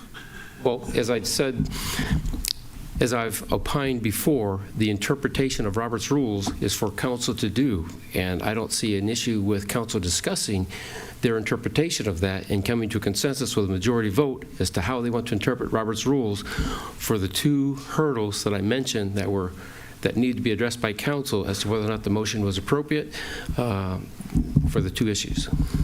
Sheriff, if I may. Okay. Wait, you want to finish? You speaking as a parliamentarian at this time? Yes, sir, go ahead. And actually, I should have done this on previous occasions. If we wanted to talk about Robert's rules, I think we need to call a recess, and it may be at that time to do an executive session to get legal advice, further legal advice, and Robert's rules. You'd have to do a motion to go into executive session first. Right. Anyone want to make a motion to go into? No. No? All right. Okay, any other comments then, Mark, Councilman Moss? Yeah, I mean, as we sit here and talk about this, and obviously it's been talked about, but realize that Pine Island has the right to be developed. I see where people have protect Pine Island and save Pine Island. You're talking about a by right that the developer has, and he could go right now and develop that property and put, I think it's 149 homes on it. Without even coming to us, just like you heard, Ms. Brown was questioning Wedding how can the wedding venue resort, go RV through, park, and also yeah. then the RV park that can go through without coming to us, because it is done by what is in the community protection overlay and also the community development code. I mean, right now there's 4 things that the developer is asking for that are not in the community. 2 things in a community protection overlay. Those 2 things in a community protection overlay is the golf course, a regulated golf course that's in that community protection overlay. The second thing that he's asking for is a gate that is forbidden by the community protection overlay. And then as part of the community development code, this is countywide, he's asking for a setback that is larger than 50, that is less than the 150 feet that's in our community development code. He's asking for 50 feet. And then also the density on the island is higher than what that zoning allows. So if he didn't ask for those 4 things, there's nothing we could sit here and do. He could go in there and develop that property and by right. I'm a property rights person. So you look at that and say, okay, what are we here for? What's going on? I do think that Mr. Tropiano, we should have gone more in that process and looked at least having a second reading and a third reading before we denied it. However, I truly believe that by Robert's Rules of Order, my interpretation is that we cannot do this. This is something that we cannot go back, and this is not a reconsider, which we've done before. This is a rescind. I don't think that legally we can do a rescind of this. And I'll say this last, saying if you look at what he's actually proposed, if you took that development and someone owned 500 acres in Bluffton and he proposed that, I would be all for it. If it was any place on the East Coast from, St. Simon's Island, up into New York and Virginia, people will be all for it, saying, look, wonderful job we did. They'd stand up and high-five each other and say, hey, listen, this is great because we've lowered the density, we've done all these great things. But again, we understand what we've got, understand what the community protection overlay is there. So again, going back to say, I will probably vote against this just because I do not think this is the proper use of Robert's Rules of Order to rescind a vote that we voted on 6 weeks ago. Okay, Councilman Brown, I think you're next. Councilman Brown? I have nothing to say. Oh, okay. And anyone else? Yes, Sure, I will. Councilman Bartholomew? I tell you what, y'all, I'm sick and tired of talking about this thing. Yeah, I think we all are. But I tell you what, there's been an offer on the table. I got a motion right here that if we do engage in negotiations again, that one of the state litigation can go away. And I tell you what, I'm an attorney. I'm always open for talking. The last time I voted to even talk to the man, I got accused of taking bribes. And I tell you, that hurt. I get it. No, I know. Look. No comments in the audience. But I don't have the luxury of having my foot in one camp or the other. I have to try to listen to 17,000 people. And not just my constituents. I talk to people that are outside of my district too. So you start adding that number up. One of the most concerning things for me, after this vote was taken, I have talked to so many people that had no idea what was in that thing. And I do not want to make such an important decision. I know how important a CPO is to St. Helena Island. I don't know if I do vote yes to rescind this, I still don't know if it changes the outcome at the end. But I'll tell you, if I can save the taxpayer some money to get rid of some litigation, I'm open to that option too. This has always been a tough decision for me. And there, in that packet that he put forward, say what you want to about it, it was addressing some real needs in this community that we have not addressed, that we haven't been able to. And if I can make the life of people here in this county a little bit better in my short time here in office, I'm going to try to do everything I can. And I'm trying to do everything I can to listen to everyone. And it's been tough, but we're all trying to do our jobs up here. So I think that's it. Councilman Bartholomew, thank you. Councilman Passmont, did you have anything? No? Okay. Councilman Reeds? Yeah, I just want to I follow what Councilman Bartholomew just said. We listen, and this council here has listened intently to everybody. And I think it's this council that, I think, quite frankly, let the people down by not going through and listening to the process of what we're supposed to go through. I applaud and I commend my colleague Cunningham to bring this up and talk about things that we never heard about. Now, think about this, to go into what the housing, $3.47 million to Beaufort Jasper Housing. Is Claude Hicks still here? Yes. Again, I can't single you out, but I'm saying that there are things that nobody heard of. And I'm talking to people. I listen. The only way I do my job is listen to the people, and you know that. And I applaud my colleagues for thinking about this and getting this back to you. So I appreciate that, Chairwoman. Okay. All right. I have comments from Vice Chairman Tabernick. So anybody knows me knows I'm a law and order kind of girl, period. I believe in the law. I believe in following the rules. I think it's really a dangerous precedent to rescind a vote. And we had adequate information. We all were told in executive session, we had the information. I made an educated vote that I'm not willing to rescind. So I made that vote based on knowledge I had, and it hasn't changed for today. All right. Any other comments from anyone on council? Yes, Councilman Cunningham.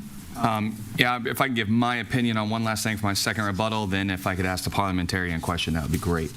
One of the things we discussed was, is it allowed by Robert rules? The disagreement that you're going to have amongst council is a denial an action? Legally, a denial is an action by law. That's why we had to take the vote to make a denial, because if not, it could have came right back up without the vote. For example, that's exactly what happened with Cherry Point a year and a half, 2 years ago. We did not approve it, and it failed in the approval, but we never took an action to deny it, so it was able to come back up, and we had to do that again. So this council up here knows that that is a fact. Our lawyers know that that part is a fact, because we've put procedures in place to make sure that that does not happen. So the 11 of us up here are aware that that motion taken that was put by Mr. McKellen as a denial is a form of an action, which does set something in action, including the timeframes that other people addressed in the public. That is an action. If the parliamentarian could comment on if this justifies for Robert's rules as well, considering the fact that we are not actually taking a motion to approve anything today, but just a rescission if it is allowed. Well, I think the underlying question was rescission itself applicable here? And I think it is applicable here, and you did the proper notice. We got also, not just my opinion, but we got other opinions that it is applicable here and legal to do.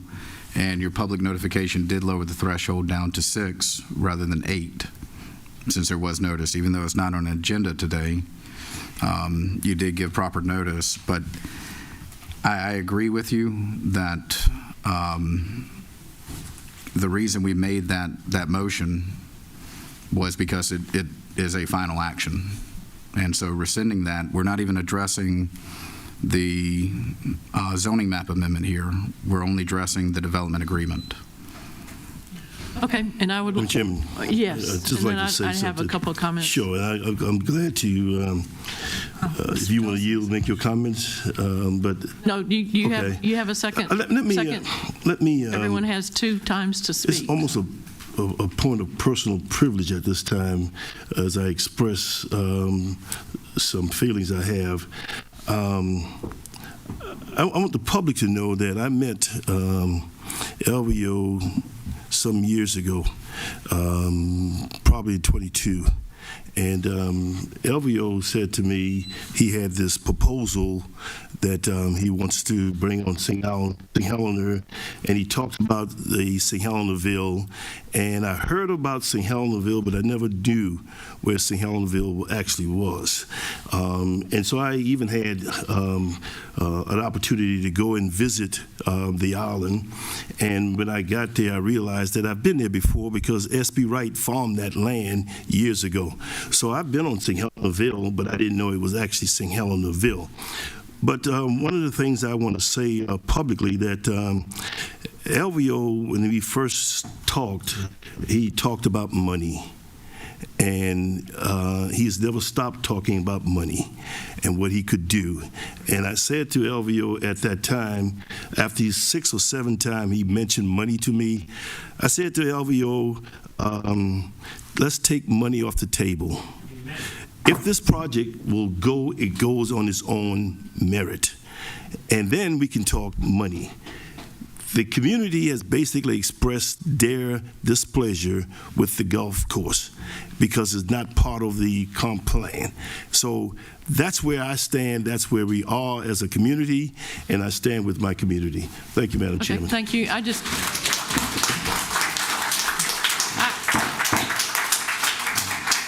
Comments. I have always read everything on this development and made comments about the development agreement. As our attorney knows, I had pages of comments on the first development agreement and then the second one. And I appreciate the efforts that were put by both our staff and the developer in the development agreement. But I voted, and I voted the way I thought it should go. I think it sets a very dangerous precedent for our county to rescind a vote. Who can trust us if we rescind votes? And it was the first time, but we all voted.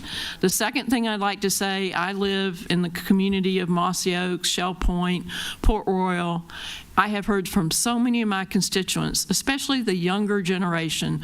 We heard Mayor Murray spoke, his generation, people who have grown up in my district do not want to see the CPO done away with. They're my constituents. That's who I'm listening to. And they don't live on St. Helena, but they understand the importance of the CPO. All right, we're going to do a roll call vote. All right, we're ready? Question. We'll call the question. Restate the motion. We'll restate the motion. Can you restate it? Ma'am. Mr. Cunningham? Yeah. In accordance with the notice given at the last meeting, I move that council rescind the vote of council took on agenda item 13C of the September 22nd, 2025 agenda, which was to disapprove ordinance 2025-44 to authorize a development agreement between Beaufort County and Pine Island Property Holdings, LLC. Councilmember Cunningham? Yes. Councilmember Brown? Yes. Councilmember Passament? Councilman Passament? Sorry, wouldn't come on. I am a no. Councilmember Reeds? Yes. Councilmember Lawson? Mark Lawson, no. Councilmember Glover? No. Councilmember Dawson? No. Councilmember Bartholomew? Yes. Vice Chair Tabernick? No. Chair Howard? No. The motion fails.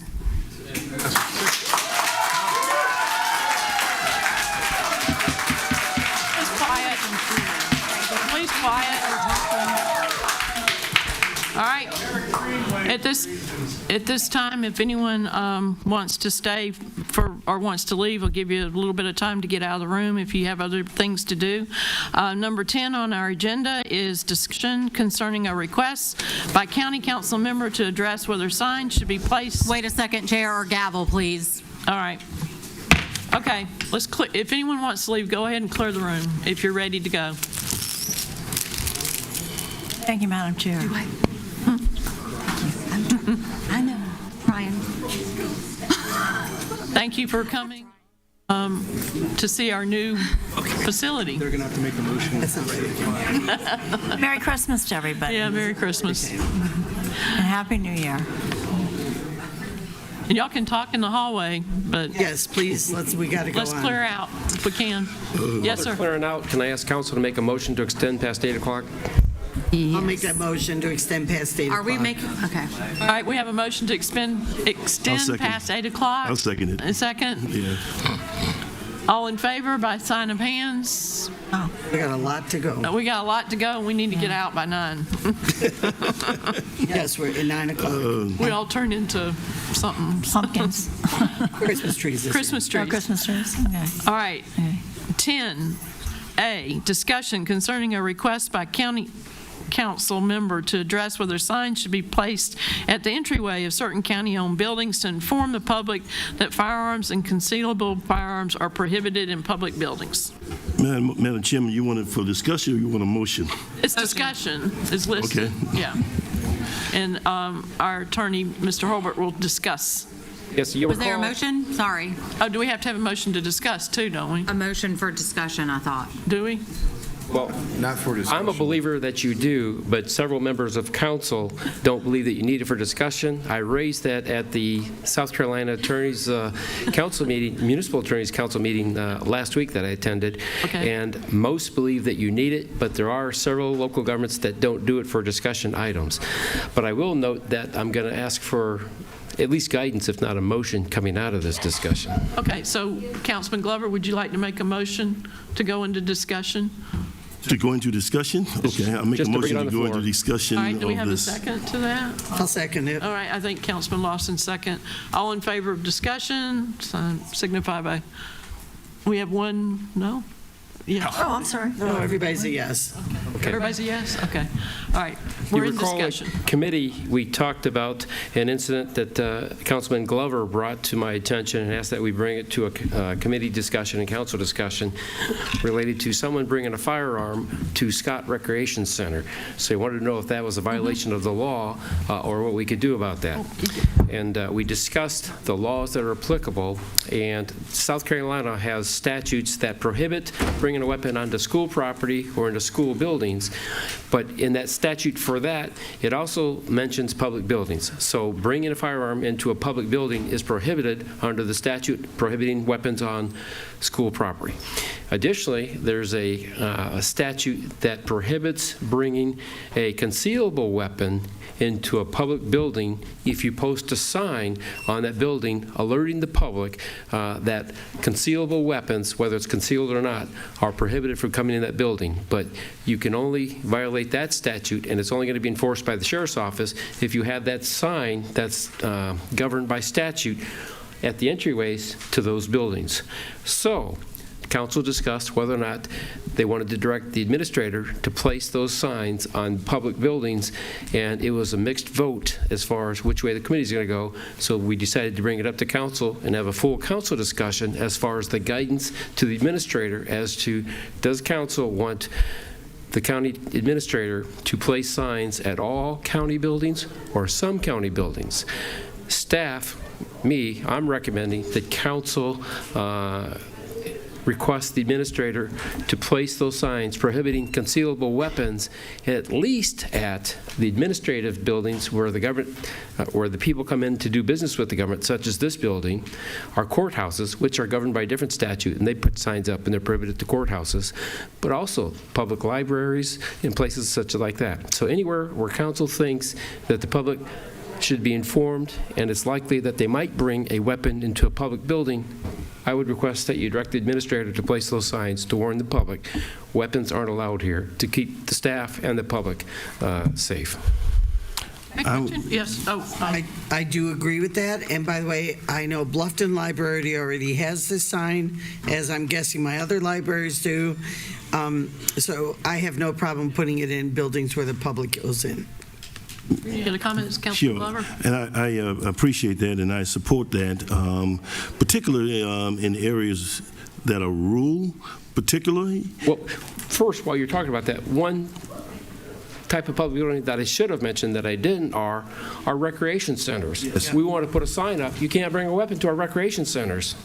Yes, because they're, one of the things about a rural community is that hunting takes place all the time.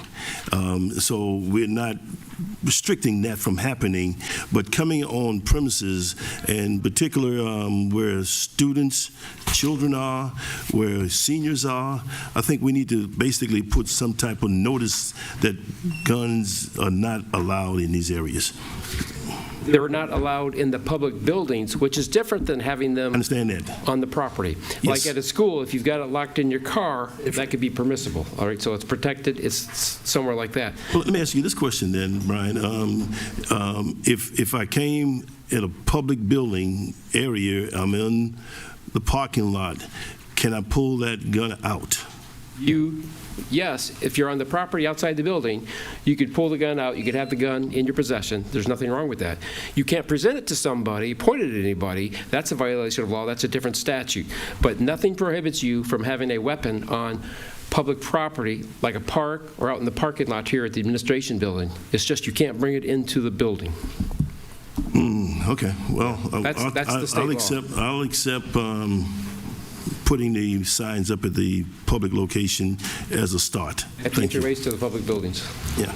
I support Councilman Glover initiative to actually have these signs placed at our rural recreation centers as well, because we're rural and distant from the municipalities and in the city.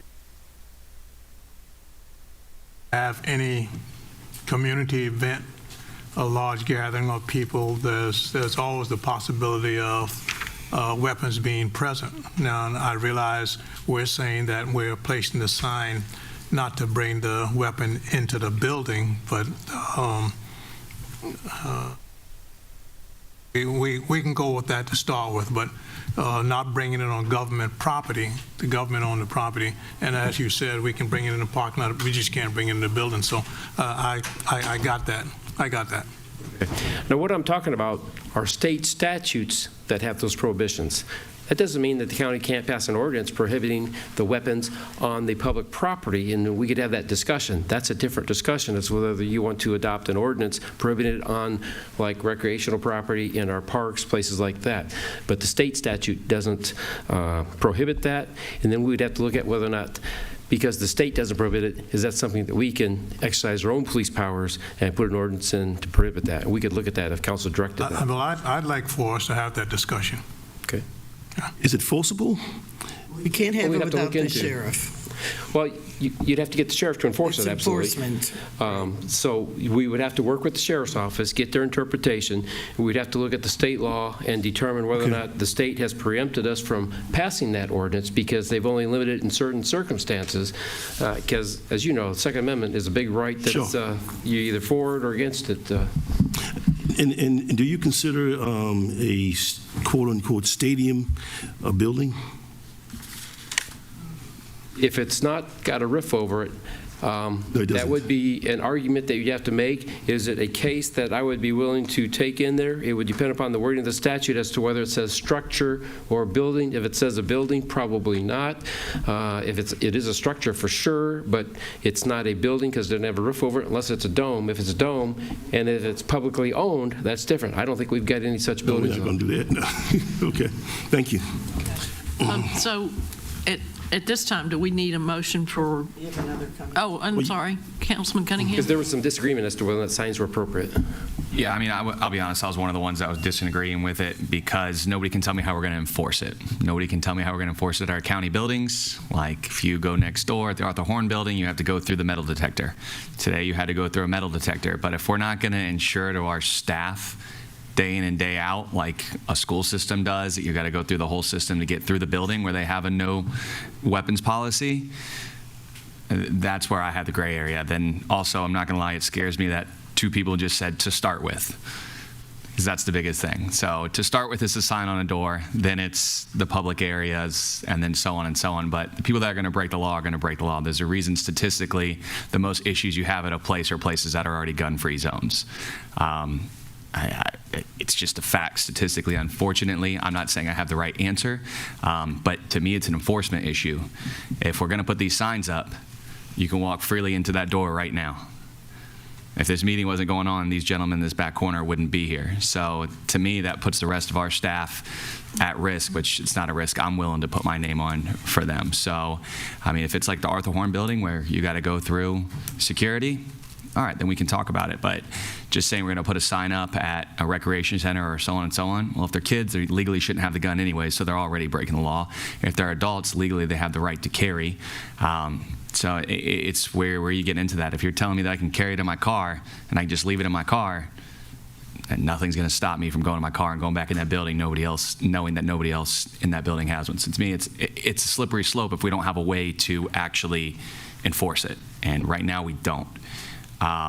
So that's where I run into a problem. I know we had conversations about this at the committee level as well, but I know there are some government buildings in our municipalities in the state that have security. You have to go through the security, the metal detectors to get into that public building. Yep. Mount Pleasant's one. Yep. I believe I was told, we investigated this where I live, I was told that if you want to put it in your outside areas, let's pretend the tennis courts, they have to be 4-foot by 8-foot signs, and our deputies can let us know. They have to be big, giant signs, and they have to be at every entrance. You don't get to just put one and hope everybody sees it. So that's different than doors. And I believe I was also told, if you don't put this sign on the door, somebody could come in, have their, weapon or whatever, and the sheriff won't respond because you didn't tell him not to do it. The sign's not posted, he's not going to enforce the statute, because the statute requires a sign to be posted at each entryway. Correct. Yes, sir. Councilman Lawson. Again, this is only discussion, but, I look at this, and I remember growing up that my father always said that only locks on your doors keep out the honest people.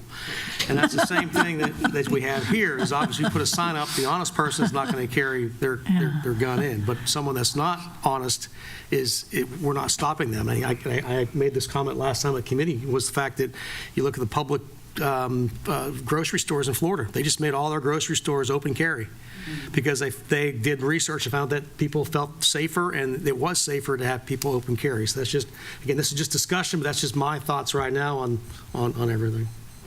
And that's a flip side of the coin. Yeah, I understand. The food line in Hampton, it's open carry. Publix in Bluffton is open carry. I think all Publix just went open carry in South Carolina. Okay, Councilman. How does the constitutional carry that was passed at the state level play in all this? It's discussed in that statute. That's why it says concealable or not concealable. And it says irregardless of the open carry law. Okay. Okay. So any other discussion about it? Where do we go? Make a motion to post the signs if you want. Councilor Glover, do you want to make a motion to, I'm not telling you what to do. I'll be glad to make the motion that we put signs on all our public buildings. All public buildings or just certain public buildings, such as where the public comes in for business or recreation? That's probably more appropriate, yes. Yes, because there are some buildings that the public don't even have access to. Right. So yes, recreation and public access buildings. Public business or recreation. Yeah. Do we have a second to that motion? All right, second by Councilman Dawson. Any other discussion regarding that motion?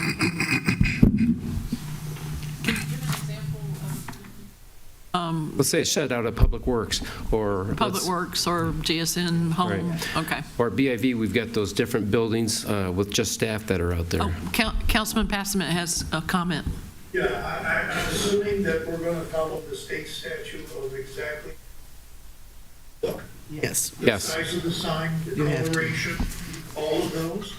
Yes, sir. And then we should have a list of all of those buildings where the public may come, because, by the way, maybe you're not thinking that, but I'm thinking you have a problem, and fire station. Well, the question would be whether or not the county owns the fire building or does the fire district own the fire building, obviously. So we're talking about public buildings that the county owns, whether it's in rural county or in municipality, because we do own buildings in the municipality just like this one. Yeah, so you'll just have to. Yes, sir. Okay, another comment? Councilman Cunningham? Just question. I was unaware that we were taking votes on discussion items. Wouldn't it take a supermajority for this to pass then? It's not an agenda item? Well, it is an agenda item. It's just listed as discussion rather than an action item. So that's a matter of how council, again, wants to interpret discussion items.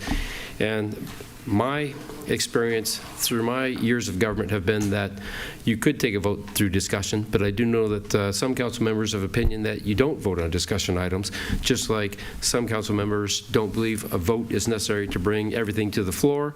But I've always been trained through parliamentary procedure that anything that's on the agenda that you're bringing to the floor for discussion requires a vote. All items require a vote for. So do you believe that this is a supermajority vote or regular majority? Yeah, I think just a regular vote. I mean, we actually did it twice today, to where you made a motion. Anybody can make a motion from the floor right now, and it is germane to the topic at hand, so I think it's okay. Well, not just that, but this is actually an agenda item, whereas yours wasn't. Okay. But hers got a supermajority vote. Yeah, well. But it was only required a majority. Okay, so we have a motion and a second. We've had our discussion. And everybody agrees that it's just for the places where County-owned. public business and recreation take place, right? County-owned Yes. buildings. Okay? Okay. All right, do we need a roll call vote? Yes, please. All right, we'll do a roll call vote. Thank you. And just to reiterate, you said public business and recreation, and we will be getting a list of county-owned buildings that applies to, correct? Correct. Okay. Can I make one final comment beforehand? No. Well, Has he said something twice? I'll say Go during ahead. Go ahead. We need to get out of here. I'm just saying we're taking a vote on one of the amendments to the Constitution as a discussion item. We're going to take that vote today. The Second Amendment. It's a state. I'm just saying it. It's something that applies to the Second Amendment. We're going to take a vote on without giving a public notice of anything. Just throwing that out there. It's a state law. Okay, it's state law. Okay, a roll call vote. Councilmember Glover? Yes. Councilmember Dawson? Yes. Councilmember Reeds? Ms. Brock, can I abstain at this point? Yes, sir, you can. Thank you. Councilmember Passman? Yes. Councilmember Lawson? Mark Lawson, no. Councilmember Cunningham? No. Councilmember Brown? No. Councilmember Bartholomew? No. Vice Chair Tabernick? Yes. Chair Howard? Yes. The motion passes 5-4 with one abstention. One abstention, okay. All right, thank you. We have on our agenda a long consent agenda, item number 11. I hope all the council members read through those, their appointments, things from committees. Do I have a motion to approve the consent agenda as submitted? I'll motion. Okay, we have a motion by Councilman Brown. Do we have a second?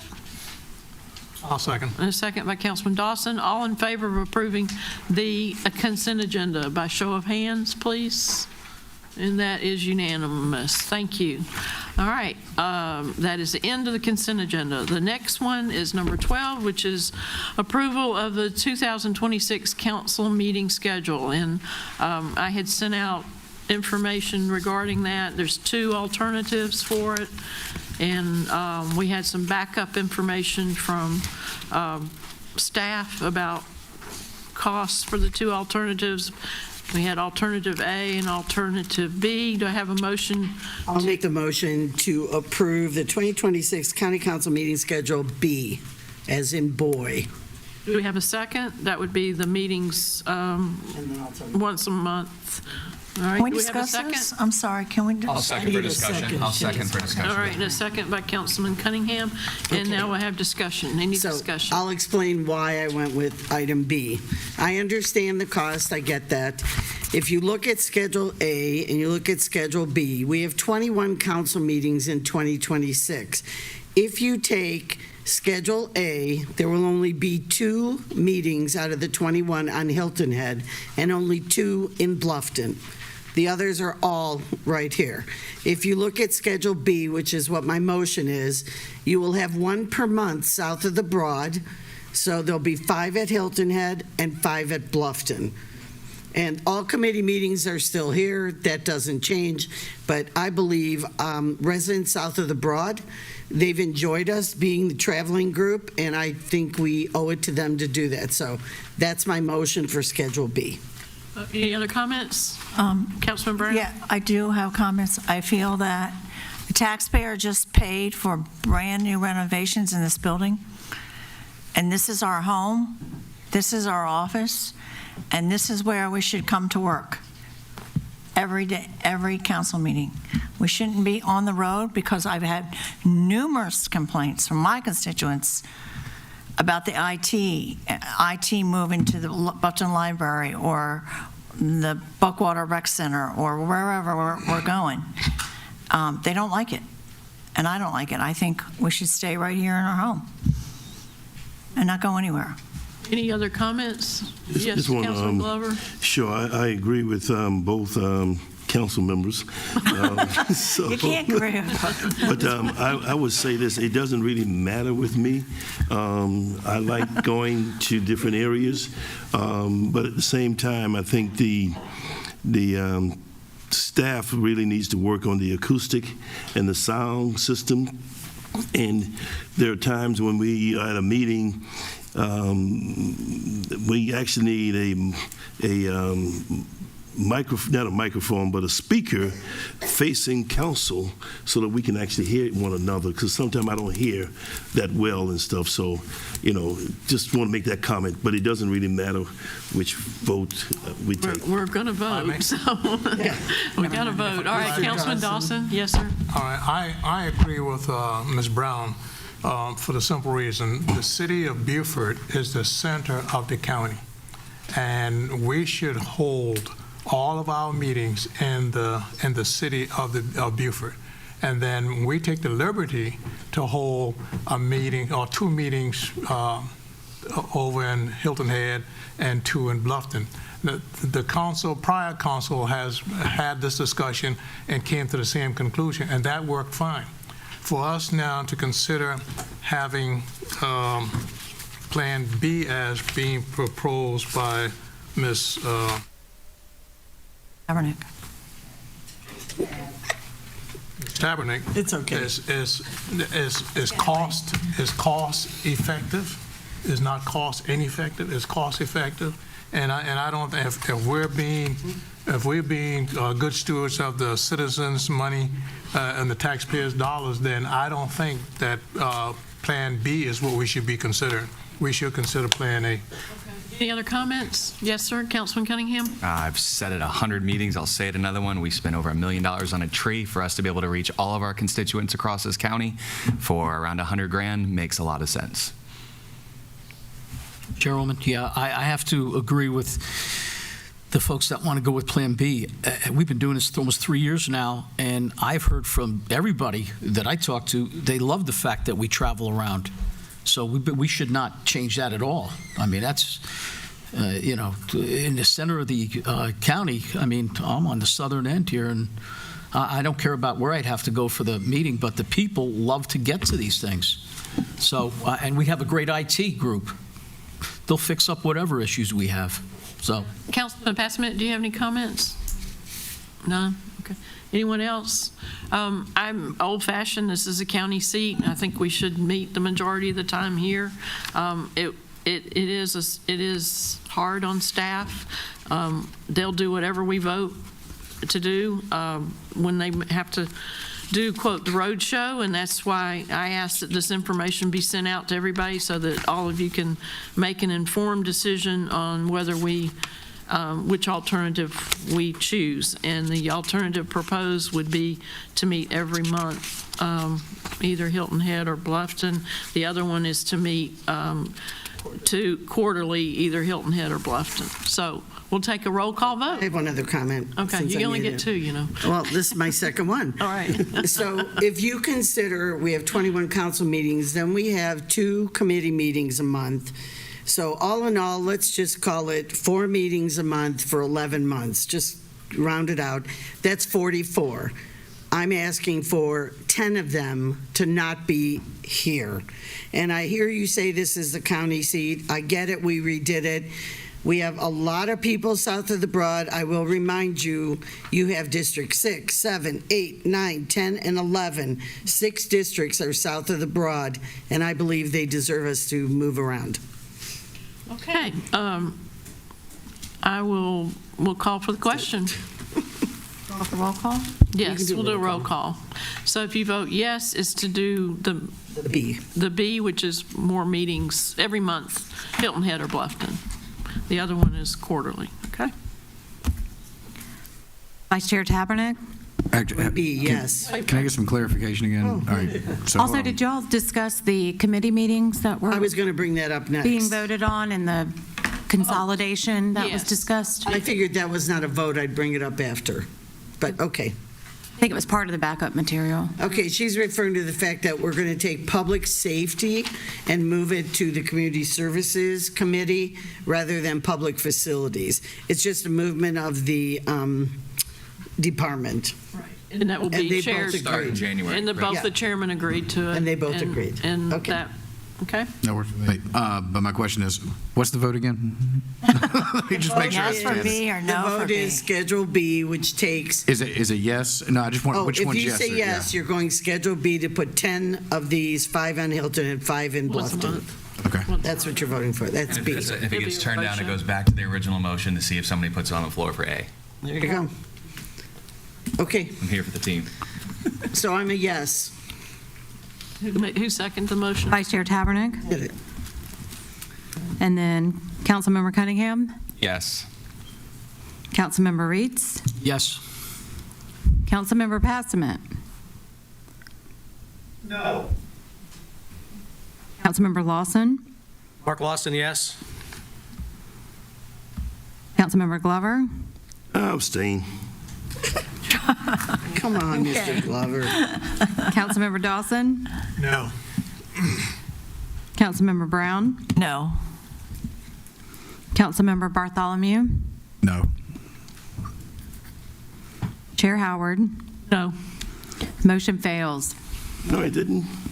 Yes, it did. Yes, 'cause sir. You abstained. Councilmember Glover, you abstained. It was No, it's a 5-4. 5-4 That's 5-4. with 5-4, one and you abstention. abstained. One abstention, so it's 5 carried it, didn't it? No. Yeah, 5 voted no.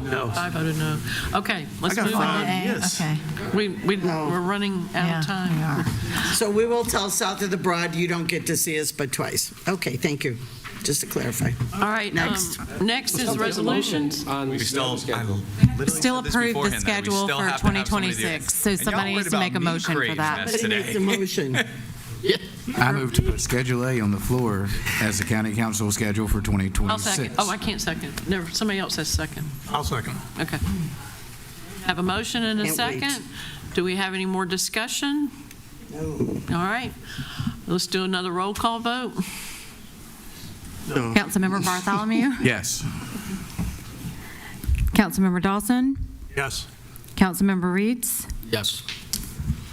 Councilmember Am I Passament, going to fight with you guys? Never mind. I'm not going to fight with you. Councilmember Lawson, Mark Lawson, yes. Councilmember Glover, Yes. Councilmember Cunningham, No. Councilmember Brown, Yes. Vice Chair Tabernick, Absolutely no. Chair Howard. Yes. The motion passes. All right, so we have approval of our schedule. Schedule A, yes, ma'am. All right, thank you. All right, moving along, Next. we are on resolutions, and I will turn this over to our vice chairman.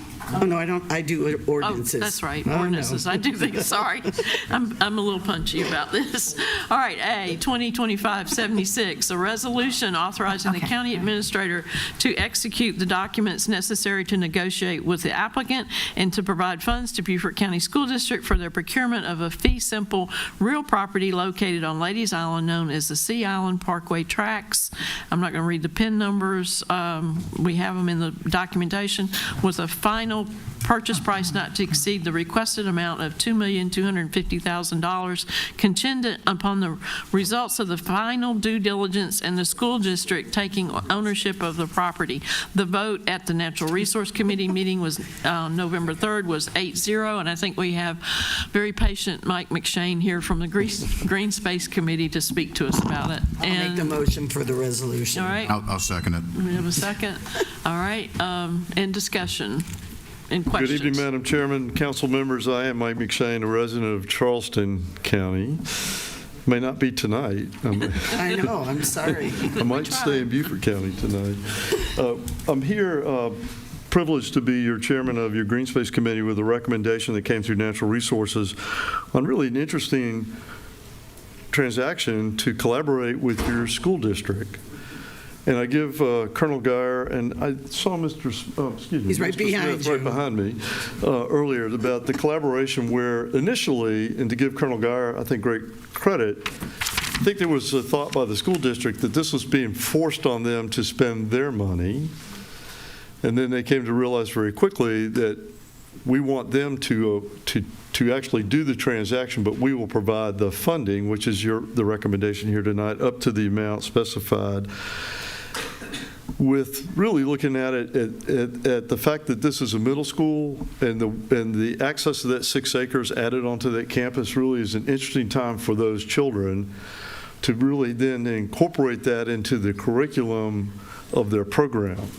And that, to me, includes not just the biological side or the environmental conservation side, but all aspects of that for that wonderful age. That's a great age to expose children to the values that they have right there. The school already has access to the marsh front. To add this 6 acres then means that as they rebuild the school, they can incorporate that into this program. And so Green Space, through your natural resource, recommends that council approve the administrator being able to provide up to the money there that's provided. I believe it's $2,250,000. It should come in under that in the negotiations, but that's also on contingent that the school district takes ownership of that. This is not being an asset of the county, being an asset of the school district. Mr. Smith, any comments? No, it's a great opportunity for us to come together and show the community that we can work together on both sides of the aisle. We are trying to work together in how we, in terms of how we spend the dollars and making it make sense. I think it's honorable for us to be able to accept this property from y'all. If that's what we thank you. Thanks for the opportunity. Thank you. All right, we have any questions or comments regarding it? No? I guess what are the plans for the property when it's turned over to the school?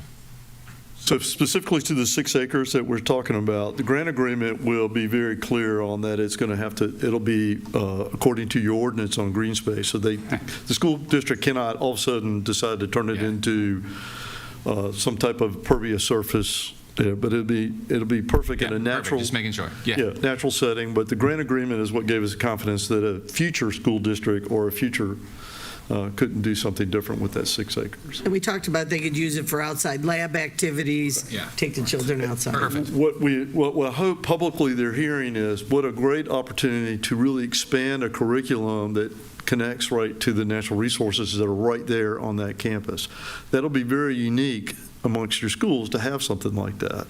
We'll look forward to Mr. Smith telling us how they do that. Well, actually, we had some science teachers were talking about it, right? They were looking forward to being able to take their classes out there because sometimes kids learn hands-on, and that will also give hands-on opportunities for the kids and students in the administration to do that. So that's why we are looking forward to that. And so and we do understand that there are guidelines according to how the two attorneys lay into what we can and cannot do to that. And I believe that we're willing to respond well to those.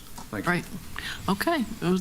Unless someone wants to do a roll call, can we do by show of hands? Oh, I hope not. I hope All right. we vote this unanimous, but. All right. There are no further questions. By show of hands. All in favor? All right. Thank you for coming. Madam Chairman, I'll just add my low country welcome to your new deputy administrator, Ms. Wood, and that is. Oh, I'm sorry, she's disappeared.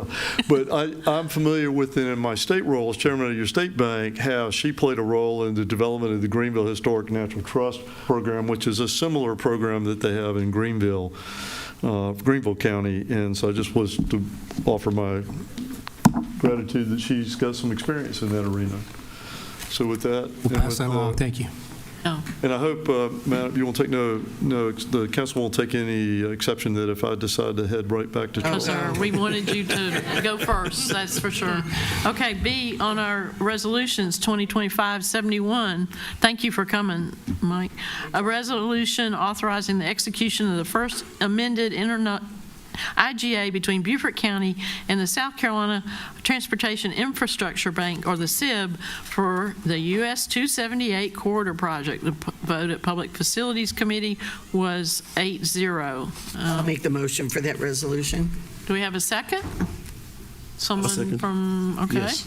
All right, any questions or comments? Madam Chair, if I may, I was going back through my emails. I noticed one from Baja. And did anybody address the Friends of Hilton or Hunting Island? This one, or this is the SIB. This is the SIB. I'm sorry, I'm ahead of you. Yeah, I'm sorry. It's okay. 278. I'm sorry, I'm on the wrong one. That's okay. Sorry. So my question stands for the next one when we get to it. Okay. This is where we thank Mr. Fralix for his dedication to keep this going. Where is he? Going, he's. Oh, he left too. Oh, there he is. Yeah, he was a stalwart for this. So. All right, all in favor by show of hands for this resolution, and this is passed. Okay. C is 2025-72, a resolution to approve recommendations to award FY26 Community Services Program grant funds in the amount of $398,000 to community service organizations. The vote at the Finance, Administration, and Economic Development Committee on November 17th, 2025 was 8-2. Do I have a motion? Motion. Okay, we have a motion by Ms. Brown and a second I'll second it. by Councilman Glover. I think we'll need to have a vote. We can have discussion. Any discussion? I have to recuse myself since one of the recipients I'm on their board, so I will recuse. I would like to discuss. Yes, ma'am. Okay, I'm sorry, Madam Chair, may I discuss? I should Yes, say of that. course. I apologize. I voted against this because I feel that nonprofits should not be getting taxpayer money, especially when they have other means of income. And $398,000 is a lot of money. Okay. Any other comments? And is this the one for Mr. Bartholomew? No, never mind. Okay. All right. Madam Chairman, I just wanted to inject, if I could. I just want to support your comment you made at the last meeting where you asked that a consideration of this council to increase that amount. So I'm just going to make that comment. Okay. All right. I think we need to have a roll call vote. Madam Chair, Yes, Councilman. I'm going to recuse myself as well. Okay. You both of y'all have recused yourself? All right. Talked about that before. Ad infinitum, yes. Okay. Ms. Ashley, can you, the person that made the motion first was Paula. Councilmember Brown? No. Councilmember Glover? Yes. Councilmember Reeds? No. Councilmember Passman? Yes. Councilmember Lawson? Mark Lawson, yes. Councilmember Dawson? He's recused. Recused, yeah. Councilmember Cunningham? Yes. Councilmember Bartholomew? Yes. Chair Howard? Yes. The motion passes. Okay. All right, thank you. We'll go on to D, 2025-73, a resolution approving the Beaufort County Economic Development Corporation's use of $600,000 of county site and jobs fund for the purchase of land on St. Helena for the development of the Gullah Geechee Cultural Center and Entrepreneurial Market. The vote at Finance, Administration, and Economic Development Committee on November 17th was 5-5. It failed. So I need a motion to approve Resolution 2025-73. So moved, Madam Chairman. Okay. Do we have a second? I'll second. A second by Councilman Dawson. Need to discuss? Yes, ma'am. Okay. You want to go first, Councilman Brown? Would we hear from? Oh, you get to Mr. go Glover. first. You made the motion. Yes, sir. Yeah. Well, I apologize. I was wondering whether we're going to hear from Mr. O'Toole, but if not, we'll just, I think that we've come here at this junction to offer an opportunity for residents of St. Helena to do something economically, that's the motion that's on the floor right now. This is an opportunity where the community has actually come together and talk about and discuss possibilities of a economic driving engine for St. Helena. And so when we met in the early 1990s, William Cochran came before St. Helena community, and he brought an idea of developing Dato. And as a result of that, he asked the community to support the effort of sewer. And so sewer was extended for St. Helena residents, primarily for Dartall. But in the meantime, our community said, if we're going to do sewer, we're going to benefit sewer, but we do not want sewer all over St. Helena Island. So sewer came to St. Helena in what is called the Caucus community, which starts primarily at the St. Helena Elementary School, where it's gravity flow sewer. It goes to the Penn Center.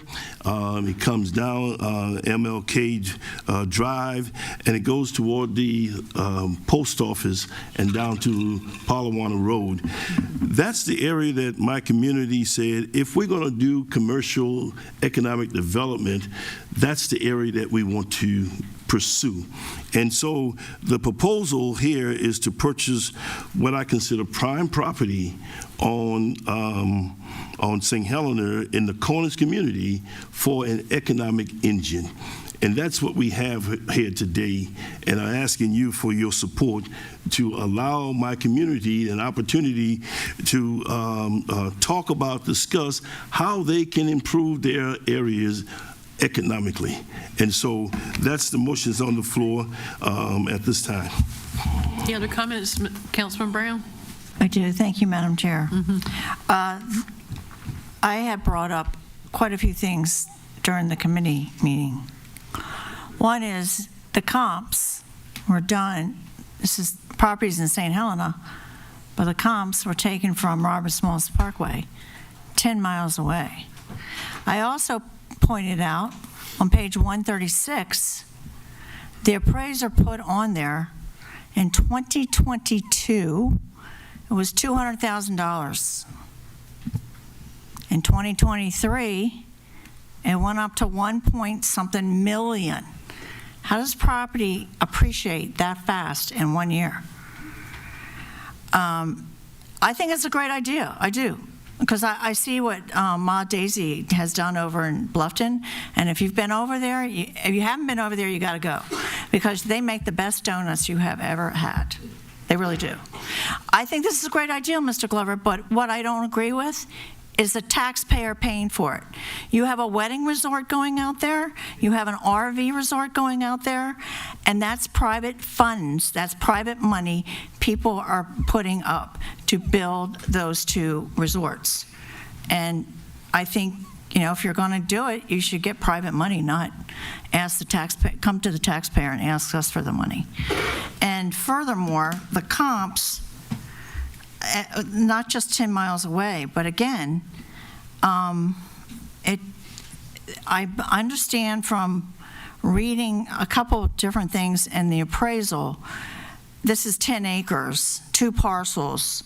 1 is not buildable and 3 is not buildable in the other. So if you take 4 from the 10, like you use 6 acres, it's not worth $1.6 million. Okay. So I'm voting no. Madam Yes, Chairman, could I respond? No, let's count. It's Councilman Lawson. Okay. And just so everyone knows that they haven't read the backup, that there is state money being put into this as part of what we're doing. So there's a $1 million grant, is that correct? From the state. From the state. And so we're coming up with $600,000. So again, the state has come up with $1 million. We're then asked to put in $600,000, which again, that percentage of that amount, I think, is a great deal for us, for something for St. Helena, to use that $1 million that's coming forward from the state. Otherwise, they lose the money and it doesn't go to St. Helena for this project. Anyone else? Councilman Tabernet. So I said this at committee meeting, and I said at economic development, so I'm going to give you the short version because it's 8:30. That's to buy land. They have no set plan. There is no 501c3. There is no magic part of $14 million to build it. There is no conceptual plan of who's going to take care of it, and my fear is the county will inherit this. The plan is not fully thought out, and so I'm not going to vote for this at this time. Mr. Cunningham. Okay. Councilman Cunningham. Yeah, I'll keep it short because I made my comments as well in committee. First thing, to John's credit, he was tasked with this a couple years ago and brought this forward at the request of council at the time, so I do appreciate the work that you put into this, just like I stated in that committee. I know we don't always see eye to eye, but I know that you put a lot of work into getting this done over the years. With that said, I do piggyback off what Tab just said. This is just for the land. This is a $15 million project when it's all said and done, and I am still trying to wrap my head around how you can not only come up with the $15 million, but say that that's worth the investment to how much revenue that's actually going to generate. And I will not even get into the aspects of how ironic it is for what just went on earlier today, but I will not support it. Okay, coming back to Councilman Glover, do you have a comment? Yes. Madam Chairman, several years ago, before I either got on council or shortly after I got on council, I was listening to a presentation by NPR, and they were talking about a city up north, I believe it was Philadelphia, and one of the things they said was that small business is essential to Philadelphia. Small business is essential to any community. However, the small business in Philadelphia could not compete for the land purchase or the best location with major companies. And so one of the things that came out of that conversation or the discussion was, it's essential if county government or government believe that small business is essential for a community, they have to help. And that's why I'm here today asking for that consideration, for it to basically allow a community who cannot afford what McDonald's can to purchase that land, give them that shot in the arm to help them along the way. So I will ask, and I hear what Ms. Tabernacle said, that it's hard to move forward without a more definitive plan. If you would allow me and the Economic Development Board and the community to come back to this body with a more definitive plan, I would like to motion that we postpone any decision at this time until the last meeting in February. Allowing the community to come in with a more meat on the bone at this time. And if I could get a second to that and a motion to postpone until that time certain, which is the second meeting in February. I would also say to you that the landowners have submitted me a letter agreeing to any kind of extension at this time, so it would not jeopardize if we decide to purchase the property, the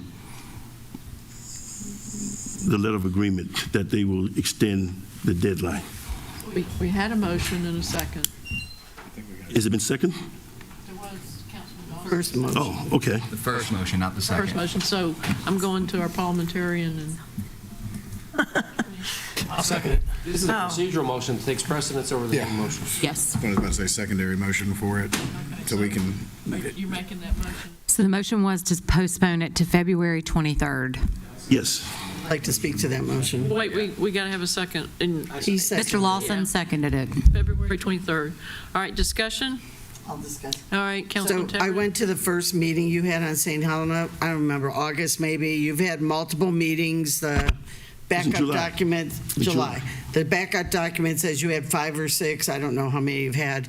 For you to say, wait to give you time to put meat on the bones, that's what you said the first meeting, there's no meat on the bones. I don't see where there's going to be meat on the bones. I'd rather take this money and put it toward the rec center out on St. Helena, which people have asked for over and over for our children. This does not serve the need for the children. So I'm But it's not designed to serve the need for I children. understand that. Yes. Yeah, it's I'm designed for economic development Okay, for St. Councilman Helena. Cunningham, you had Yes. a comment about the motion? I just want to make sure that I understand from the beginning of this meeting to now, that earlier we talked about reopening something to give it more time for education to see if we can get more information. And you did not support that, but you want us to support you getting more time for education. That the irony behind it, I just there's no way I could support that. There's $15 million for an investment is what we're looking at to get this done. I do not see how 2 months gets that done. So I do believe staying consistent. So I will stick with consistency on my end. Any other comments about this motion? Yes. We've had people Councilman right in this room right now talk about rec center and the need for it. We've never heard about a cultural arts center, so I appreciate that, and we should vote on it tonight. All right, so now. Well, I just want to understand, what exactly would be coming back forward? What additional information? Is it going to be a business plan? It would be more of a business plan, bringing it forward, and then have a chance for council to weigh in on that. Need a roll call vote on this motion then? And this is motion to move this item to February 23rd? Yes. Okay. Councilmember Glover? Yes. Councilmember Lawson? Mark Lawson, yes. Councilmember Reeds? No. Councilmember Passament? Yes. Councilmember Dawson? Yes. Councilmember Cunningham? No. Councilmember Brown? No. Councilmember Bartholomew? Yes. Vice Chair Tabernick? No. Chair Howard? No. The motion fails 5-5. Back to the original motion. Yes, ma'am. Back to the original motion. All right. May I make a motion to reject The first motion? the first motion then, if that one failed? Or we can take a roll call on his and then I can, either way. We'll still have to make the motion afterwards though, correct? Motion for denial was what we would need after? Back to the main motion. The main motion. The original motion is to approve Resolution 2025-73. It was made by Councilmember Glover, seconded by Mr. Dawson. Need a roll call vote for that? Okay.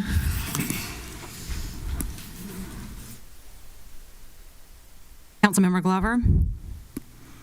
The motion, no. This is the motion It's a to approve the resolution. resolution. Motion to approve the resolution. It's your resolution. Yeah. Please. Okay. It's the motion to approve Resolution 2025-73.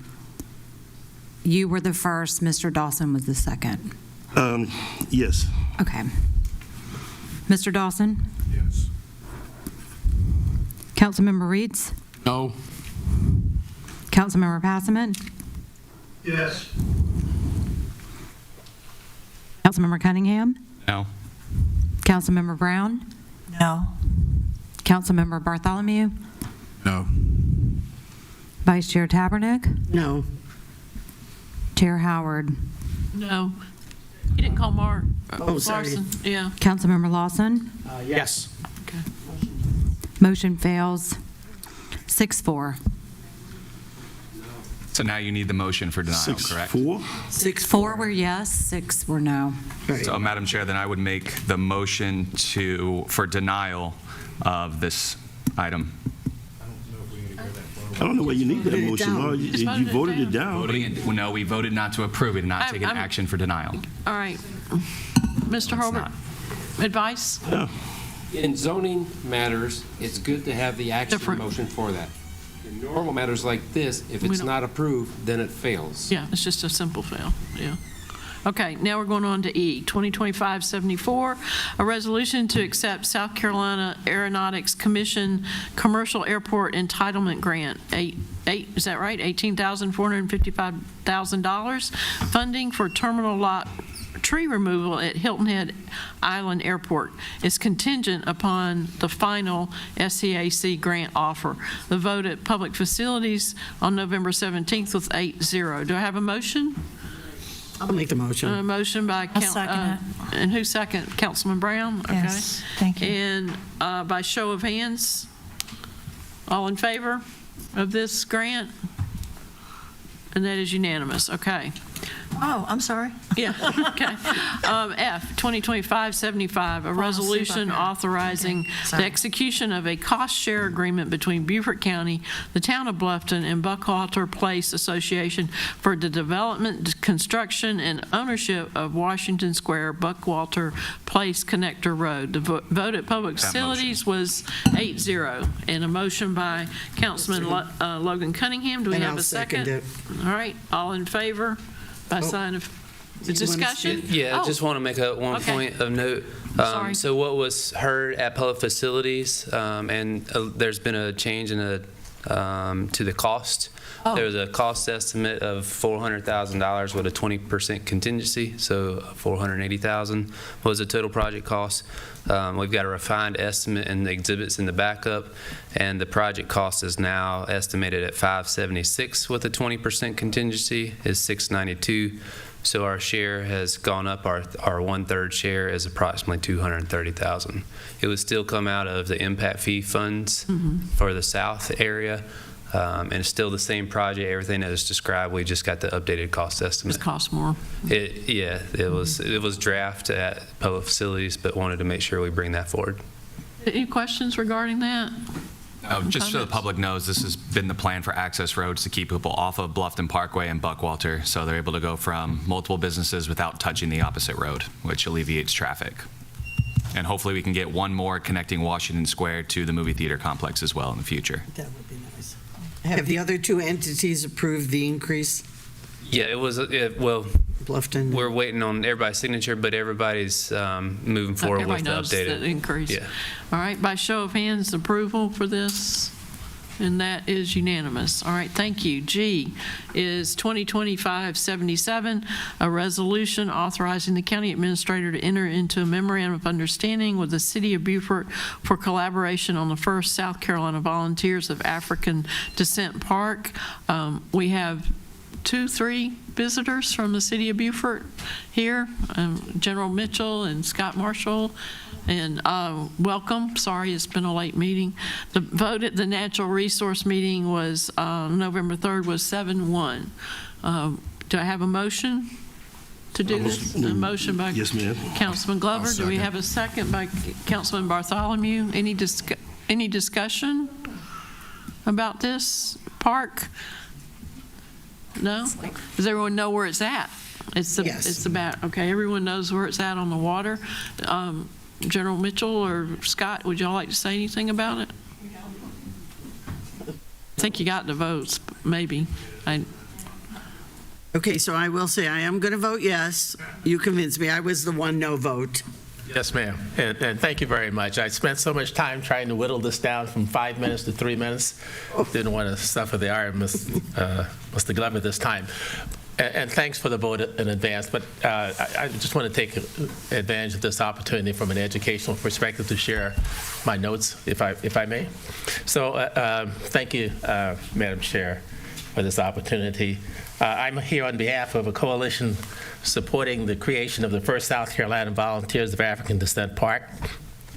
Our team includes the staff and volunteers from the City of Beaufort, Beaufort County Open Land Trust, Institute for the Study of the Reconstruction Era at USCB, the Regilja Foundation, and 2 senior retired Army officers. One was here earlier, but I think he went to the overflow and then he went home. This project began with the vision of the late Reverend Dr. Elijah Washington, a descendant of the first South Carolina Volunteers. Well, I was going to say requesting, but I want to thank you for approving the resolution. And along with that, the approval of the $56,500 we needed to bridge the gap for proceeding with the master plan. The first South Carolina Volunteers holds an extraordinary place in American history. In 1862, right here in Beaufort County, formerly enslaved men stepped forward at Fort Saxton to defend the Union and claim their own freedom. Women, including Harriet Tubman and nurse Susie King Taylor, contributed to their success. Most of the soldiers were Gullah Geechee men from throughout Beaufort County, both north and south of the Broad. They were from Hilton Head, Bluffton, Okatee, and north of the border from places like right here in the city of Beaufort, Port Royal, Burton, and also from Sheldon. They included folks like William Bronson, the first to enlist, and Prince Rivers, who rose to the rank of Sergeant Major, the highest rank for the enlisted, and became a state legislator and went on to be one of the founders of Aiken County. Folks right here in Beaufort, like Ed Allen and our own Gerald Dawson, can trace their heritage to the 1st South Carolina Volunteers. Thanks for approving the MOU. By doing so, Beaufort County honors the past while investing in our cultural and educational future. The men of the 1st South Carolina Volunteers answered their country's call. I thank you, I was going to say ask you, but I thank you for approving the memorandum, for it allows us to proceed with the master plan and bring life to this park. So thank you, man. Thank you. We have to take an official vote, though. Right. By show of hands, all in favor? And that is unanimous. And it's a great project. It's not unanimous. I'm going to recuse myself. You are? Because you're related? Okay. My Mr. Passman's absent. great-grandfather, James Dawson, was a member of the first. He was a member of it? Okay. That's great. All right, so it wasn't. And Councilmember Passman is He's not gone. currently there, so. Okay, so we got 8 votes. Then. 8 votes. 8-0. All right. Okay. This was a great project to do collaboratively with the city too. H is 2025-78, a resolution approving strategic initiatives set by the Beaufort County Council for fiscal year 2027. Make a motion. Motion by I'll second that. Tabernick and a second by Councilman Brown. Any discussion? We talked about this during our budget workshop meetings, and Miss Pinky Harriet is here if anyone has any questions. I just would like to tell the public, if you go to page 418, which I'm sure you didn't get to, that shows you our 2026 initiatives, and they're all in progress. So kudos to the administration for that. And then you move on to the bottom of it, 418, and go into 419. Those are initiatives for 2027. So Correct. You're going to make all this happen, right? We're going to work on it, yes. Mm-hmm. Any other questions?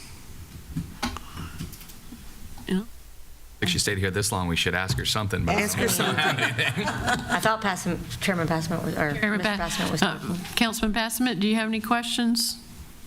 I do not, and He's trying to feel sorry, better. I can't finish the meeting. You go We ahead. hope you feel better. Feel better. Yeah, get Merry well Christmas to you. before the holidays. We appreciate you hanging in there as long as you did. All right. All right, thank you. Everybody will vote yes on the rest of them. Okay. All right, thank you. Do you have anything to add, Ms. Harriet? I do not. Exhibit A in your backup shows all of the ongoing initiatives from fiscal year 26's budget, and then we added 27, so a little bullet point simplified list for you. All right, thank you. We appreciate all your work on it. All right, next is ordinances. I'll turn it over to Ms. Tabernick. Council rules and procedures. Oh, I have one more? Need a Rules and One more. procedures. Oh, okay. There we go. And then we still need a vote I do on- have an appointment with the eye doctor tomorrow. Maybe We that still need to that. vote on that item as well. Can we vote on my Council resolution? rules and Yeah, procedures. we need to too. vote on the resolution. All in favor for H by sign of hands? Okay, and that is unanimous. All right, the next page on I, 2025-79, a resolution repealing and replacing council's rules and procedures. This has been a long effort by Ms. Brock and Ms. Ashley. We appreciate all their work on it. It was vote at the executive committee meeting on November 17th was 8-2. And the goal was to have it approved by December. So any questions? Yeah, go ahead. Comments? No? Any? You're looking at it. Yeah, me too. Okay. Yes, Mr. Hobart? No, I'll make the We're motion waiting on to one. accept the handbook. Do we have a second Have a to accept the seat. handbook? I'll second it. A second by Councilman Bartholomew. Discussion? I have one question, Madam Chair. Yes. Why did it Why did two people vote against it, do you know? Lord only knows. I believe it had to do with Mileage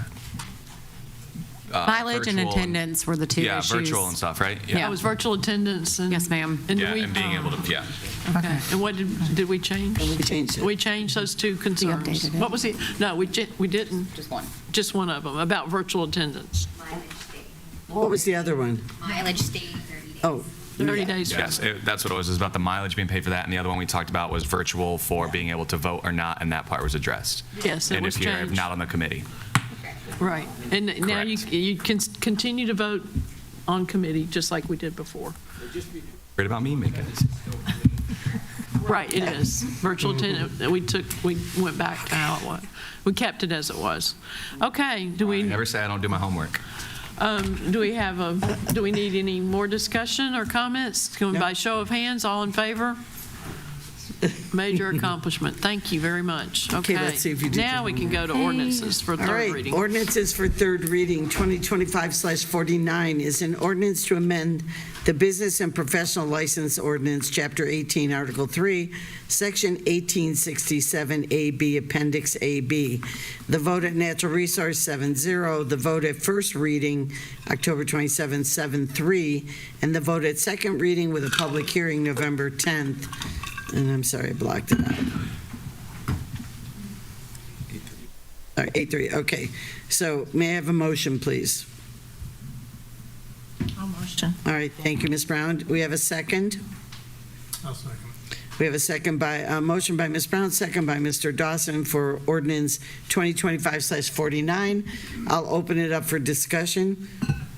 Remember, if I'm correct, Mr. Atkinson, we must change this by December 31st, so the clock's ticking. Okay. Open for discussion or comment? Nobody? Okay, I'll close discussion. All in favor of the motion for 2025-49, raise your hand. Okay, all opposed? 2. Okay, thank you. All right. Ordinance, you guys are consistent. Ordinances for second reading, 2025/51, is an ordinance to amend Beaufort County's Ordinance Chapter 102 Waterways, Article 4, only about abandoned and derelict boats, Section 102 to 171 through 102 to 183. And you all could read that, the vote of public facilities and so on.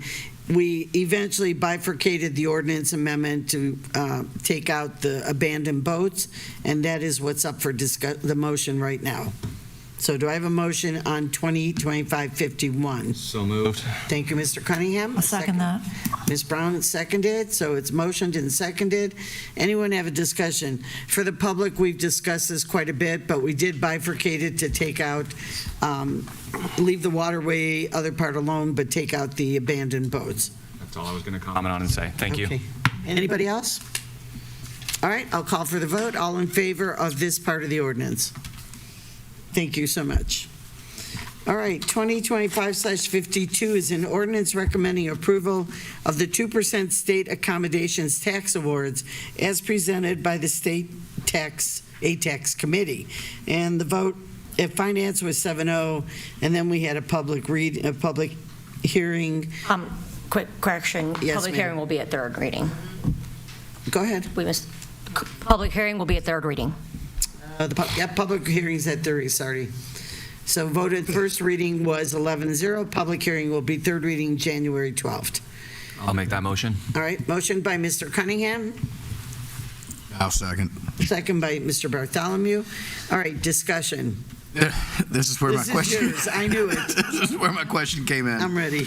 Going through my emails, did we ever address the Friends of Hunting Island funding? It said there was some erroneous understanding about that. I don't know if that information was ever transmitted. I don't think that was related to the state aid tax. Yeah, I believe it's state aid tax.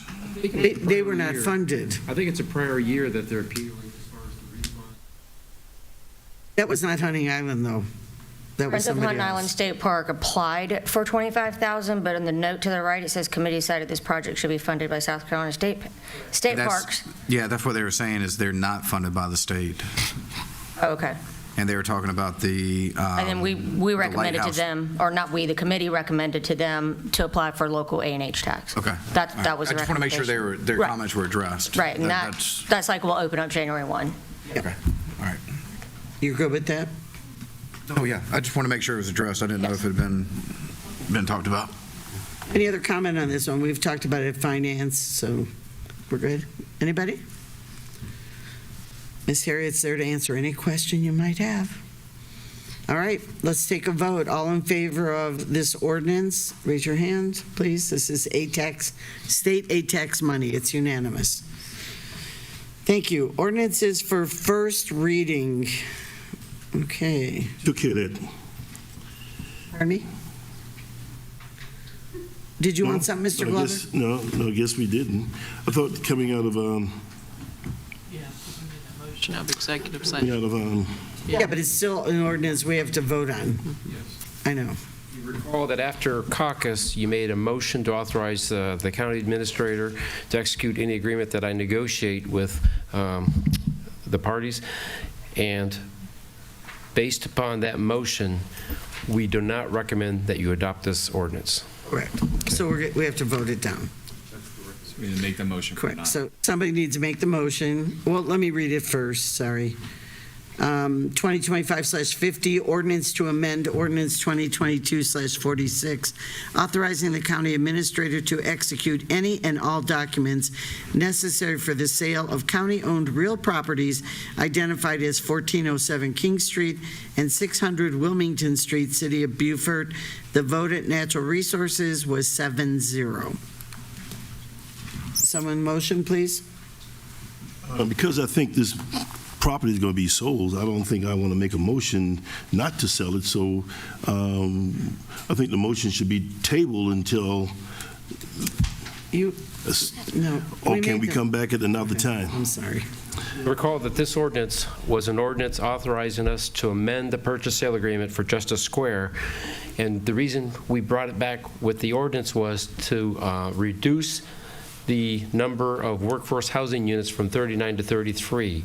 We no longer recommend that, and we're sticking to the 39 housing units at the direction of council. So therefore, there's one of two ways this could happen. It could be a motion to disapprove or not approve this ordinance, or it'd just be that you don't get a first and a second to bring it to the floor, and then it just dies. So let me repeat. Do we have a motion to bring it to the floor? And with that silence, I'd say no. Okay, so this It ordinance dies. will die for lack of bringing it to the floor. It's a motion, yeah. Thank you. 2025/53 is an ordinance authorizing the acceptance and possible eminent domain associated with a drainage easement located in Rivers End subdivision identified as open area in Plat Book 59 at page 118. The vote at Public Facilities Committee was 8-0. Can I have a motion, please? I'll make the motion. Thank you. Ms. Howard makes the motion. I'll second. A second by Mr. Cunningham. So 2025/53 is motioned and second. Anyone have a question or discussion point? I know everybody's getting restless. Okay, then I will ask for the vote. All in favor of 2025/53? Raise your hand. Was that a yes, Mr. Glover? Yeah. I didn't see you. Okay. You want the left It's hand? unanimous. That concludes the agenda, Ms. Okay. Thank you very much. We are adjourned. Thank God. Everyone We have made a it by Merry 9 Christmas. o'clock. You go.